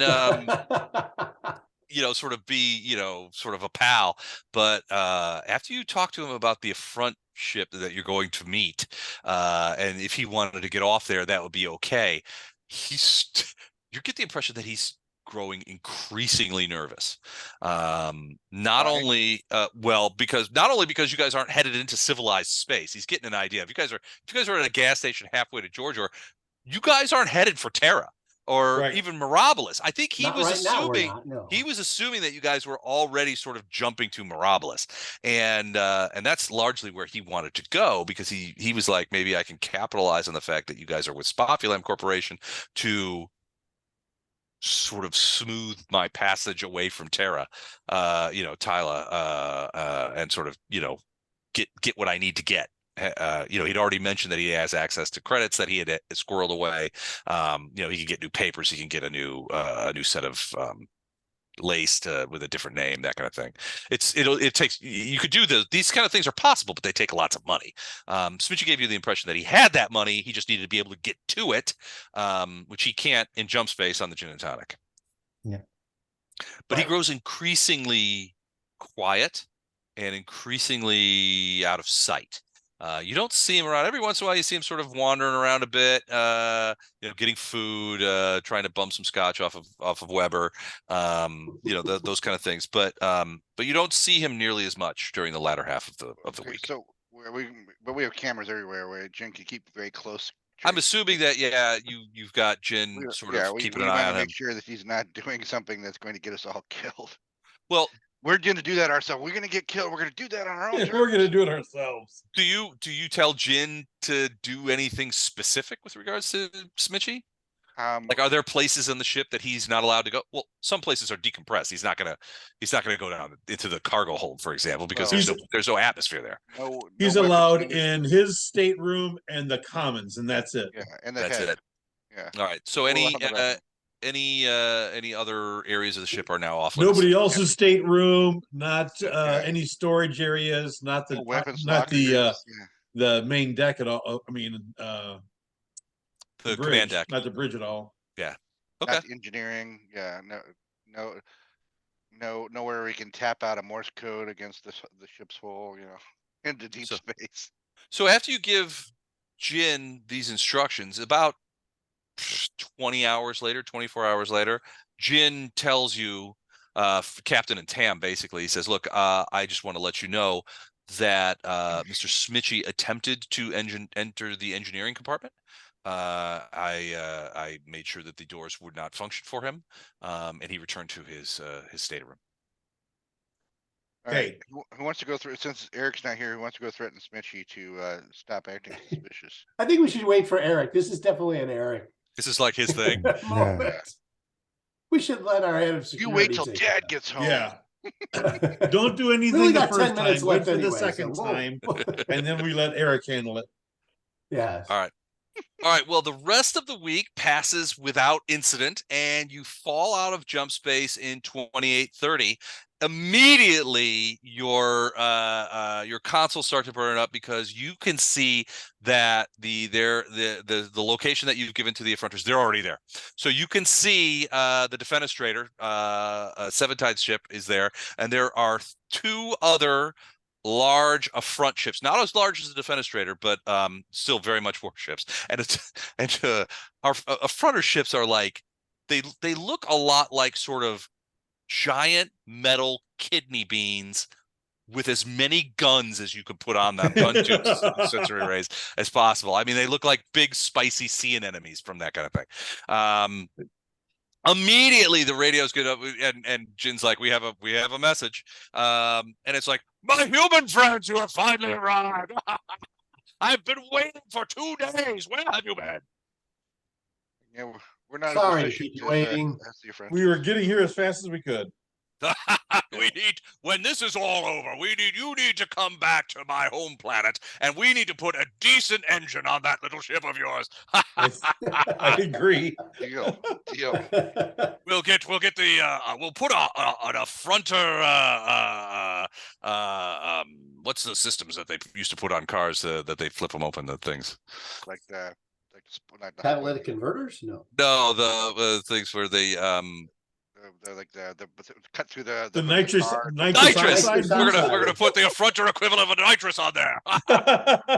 It'll be great. All right. So now that you're here, well, first I want to a couple of things. I want to invite you over to the defenestrator for a celebratory feast this evening, the return of my human friends, and to talk about this boon you have given me and my companions against the Ursay. This is going to be a great hunt, and before we have great hunts, we have great feasts. So you are all cordially invited to come over to the defenestrator in 12 and a half hours of your hours for the feast. Do you accept?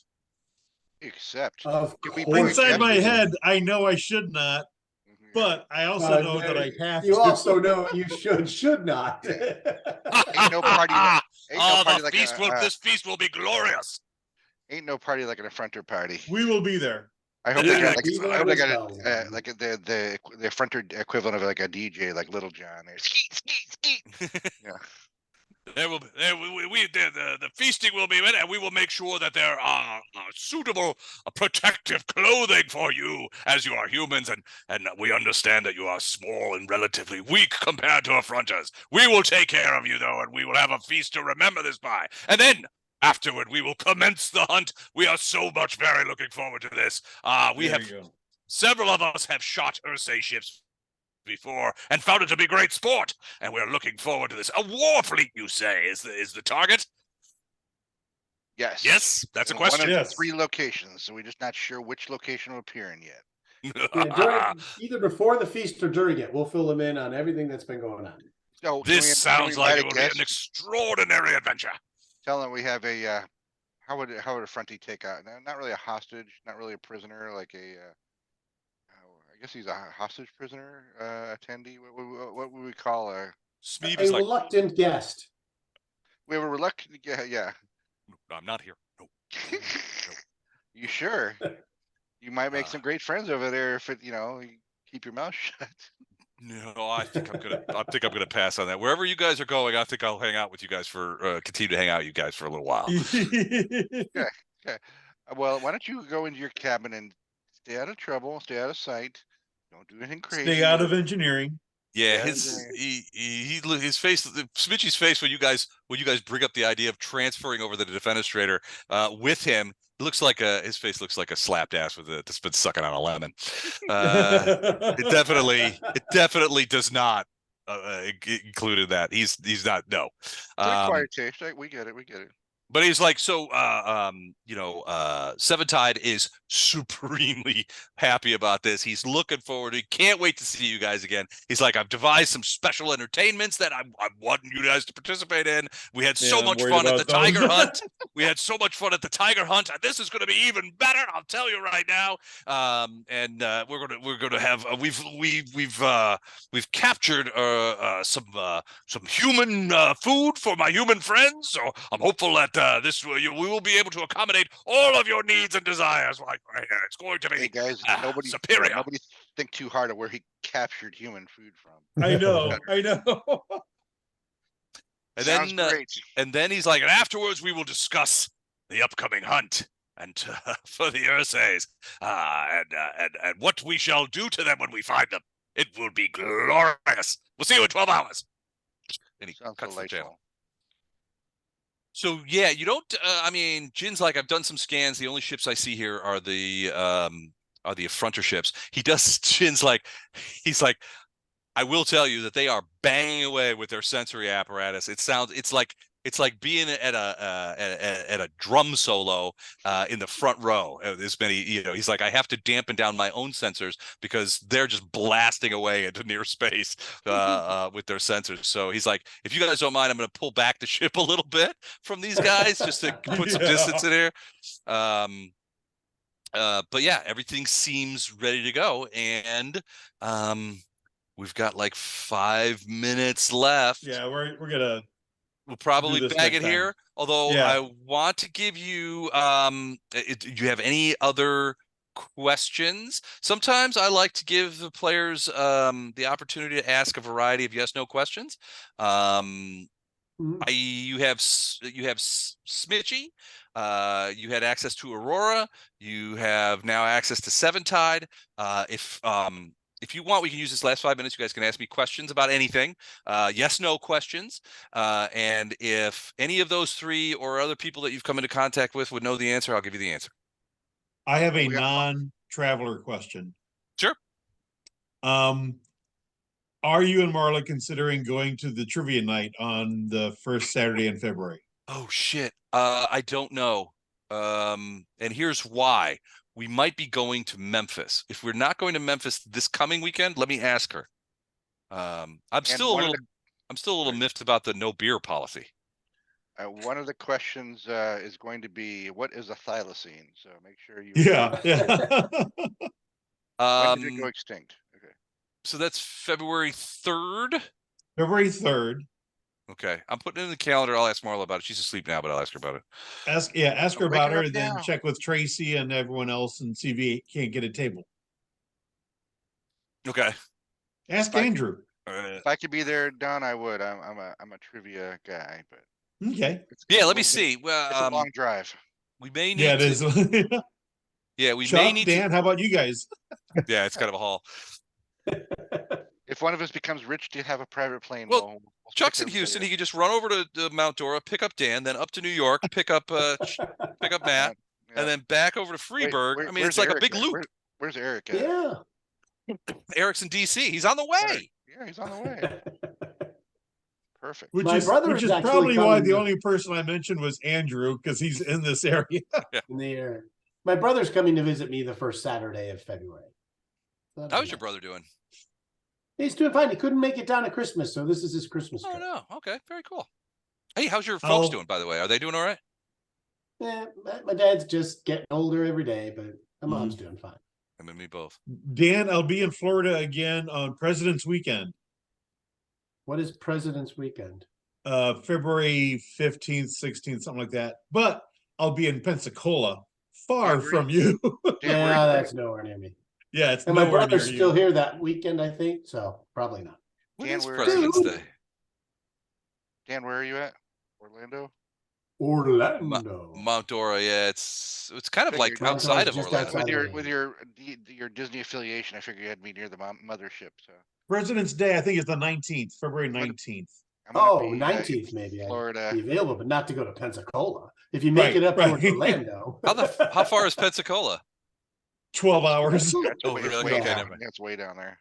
Never mind. Pensacola Never was mind. like the last flight to, left from, it's way down It's the tip of Florida. well, Isn't it? Pensacola is right at the top of the Panhandle over by Alabama. Oh, I'm thinking Oh, something. okay. Okay, my apologies. Yeah. Gotcha. And he's in South Florida. All right. Other questions? Anything? Okay, Not related to the characters less. I feel really bad that you had that whole boarding party map and the whole thing worked out I for us to know. and instead we blew it up. So Yep. please make sure if you can steer us where you need us to go. Well, so it's like two strikes in this campaign, right? Because one, it's all me. So I'm sort of like, there's a little bit of seat of the pants kind of stuff as I'm trying to figure this stuff out because I don't necessarily have, well, I do now, but I don't necessarily have a fully formed at many times during this campaign I didn't really have a fully formed story arc going, so it's like a couple of nascent ideas, some of this, some of that, some things happened, it didn't, and then went away. But it's also it's the universe, it's a universe sized sandbox. Right. So it's hard to prep because I don't know what you guys are going to do. I certainly let me put it this way, I did not think that you guys would be going to the gas station on the way to George Orr when I was prepping for this game. Yeah, so you had no artwork prepped for that. No, I did not. That's hilarious. I have other artwork for other things that I thought you were going to go, which I'm just going I to put in know, my. that's I have a where I feel question. bad. Are we on I- the right track now? Of moving the story? Are we somewhere on your arc, or did we just mess everything up again? Yes, you guys are on the arc, so you kind of took a Okay, good. side trip, but it all comes back in the end. So yes. And then the Steiner Library, was that a red herring now, or is that still going to come into play? No, it wasn't so much a red herring as it was sort of a clue as to what was going on. It was a clue in service of leading you towards the idea that the Ursay had made friends with extraplanar creatures. Got it. In my mind, I was thinking they were two different scenario hooks that we have choices to go either way, not realizing it was Right. together. No, And it doesn't seem, I'm sorry, go ahead. well, you're maybe about to say it doesn't seem like Palmer's that interested in us anymore. Palmer's house was destroyed, and then he went to someplace safe. But his ability to deliver value to you guys from an adventure standpoint is limited. His job was to be Weber's friend and to be an aggrieved party where you guys would get into there and sort of find out. This was in service of you guys finding out more about what was going on. So the extraplanar creatures were in the Bettendorf, that kind of stuff. He was an information provider. So I had, I have written down a couple of I know a guy just in case we ever get anywhere that I can pull in. I know a guy. When I was driving, I was taking my son to school. I think about what would I use this character for? And, because I know they could turn on you either way. So I have like little backstories for each of them. One of them, of course, is one of Palmer's or one of Weber's ex-wives. Oh, nice. Okay, very cool. You never know if she's going to be with you or turn against you. Well, so I will tell you guys that we have sort of, you guys linking up with the Affront and heading into those 3 parsecs is largely the beginning of the end game for this particular story arc. And I know that we've talked about that once we finish this, that we're probably going to look at playing other things. So we've been playing Traveler for a long time. A surprisingly long time considering the limited utility of the little black books. But yeah, so we've got a couple of different. I'm running 4 games a month right now, and 3 of them are now entering sort of end game areas.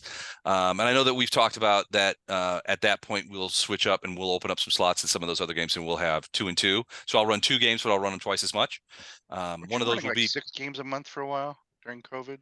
It was a lot. Yeah, it was a lot. But a lot of the feedback I got was like playing once a month is not really enough to sort of feel like you're involved a The lot. stories involved, right? Yeah, the stories involved. You're not thinking about it, that kind of stuff. So we're, instead of having one game a month, we're going to have a game every other week. So we'll do B team B1, and then the next one will be well, what I'm going to do is I'm going to run Curse of Strahd for 2nd edition Pathfinder. So if you guys are interested in playing that, let me know.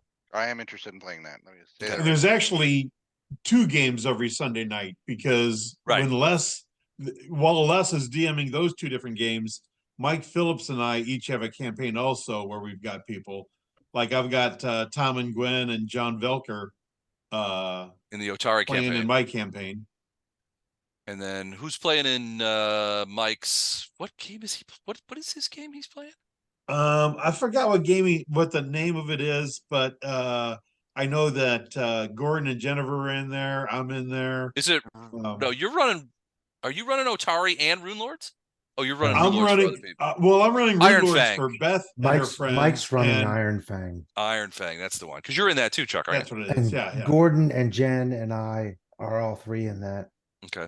And Iron Fang, yeah. So I'm there'll running be opportunities. Abomination Vault on Sundays. Abomination Vault. That's what they called my college refrigerator. Is that the same as Welcome to Otari? Welcome to Otari was that's the name of it. That was a like a level 0 module I ran them through. Okay, I'm changing it on the thing. Otari is the kind of like the base they go to. Okay, got it. One day, if a spot opens up, I wouldn't mind trying to maybe run a short campaign. I haven't run anything for now 15 plus years, but I think you recently played a Call of Cthulhu, didn't you? I would love to do like a Call. We played it. Yeah, we played Call of Cthulhu at convention one year, well, a couple of years. It was great. Call of Cthulhu is awesome. Yeah, I love Call of Cthulhu, and then I have a few others that I've run before, like a genericized Bushido and Black. Black Company, those books. Yeah. Yes. Yeah, they put out some source material once, and I had that, and I did a short campaign for that turned out pretty well. Nice, that'd be awesome. Okay, well, let's talk in the future sometime. But I think I'd want to start small because it's been a long. That's okay. I've got a ton of materials. Let me know if that's stuff you need. I'm a PDF guy when it comes to books, but I have a lot of PDFs. So I might have I don't know if I have the new Cthulhu. I might though, if you want me to share with you. Yeah, I appreciate it. I'll take a look.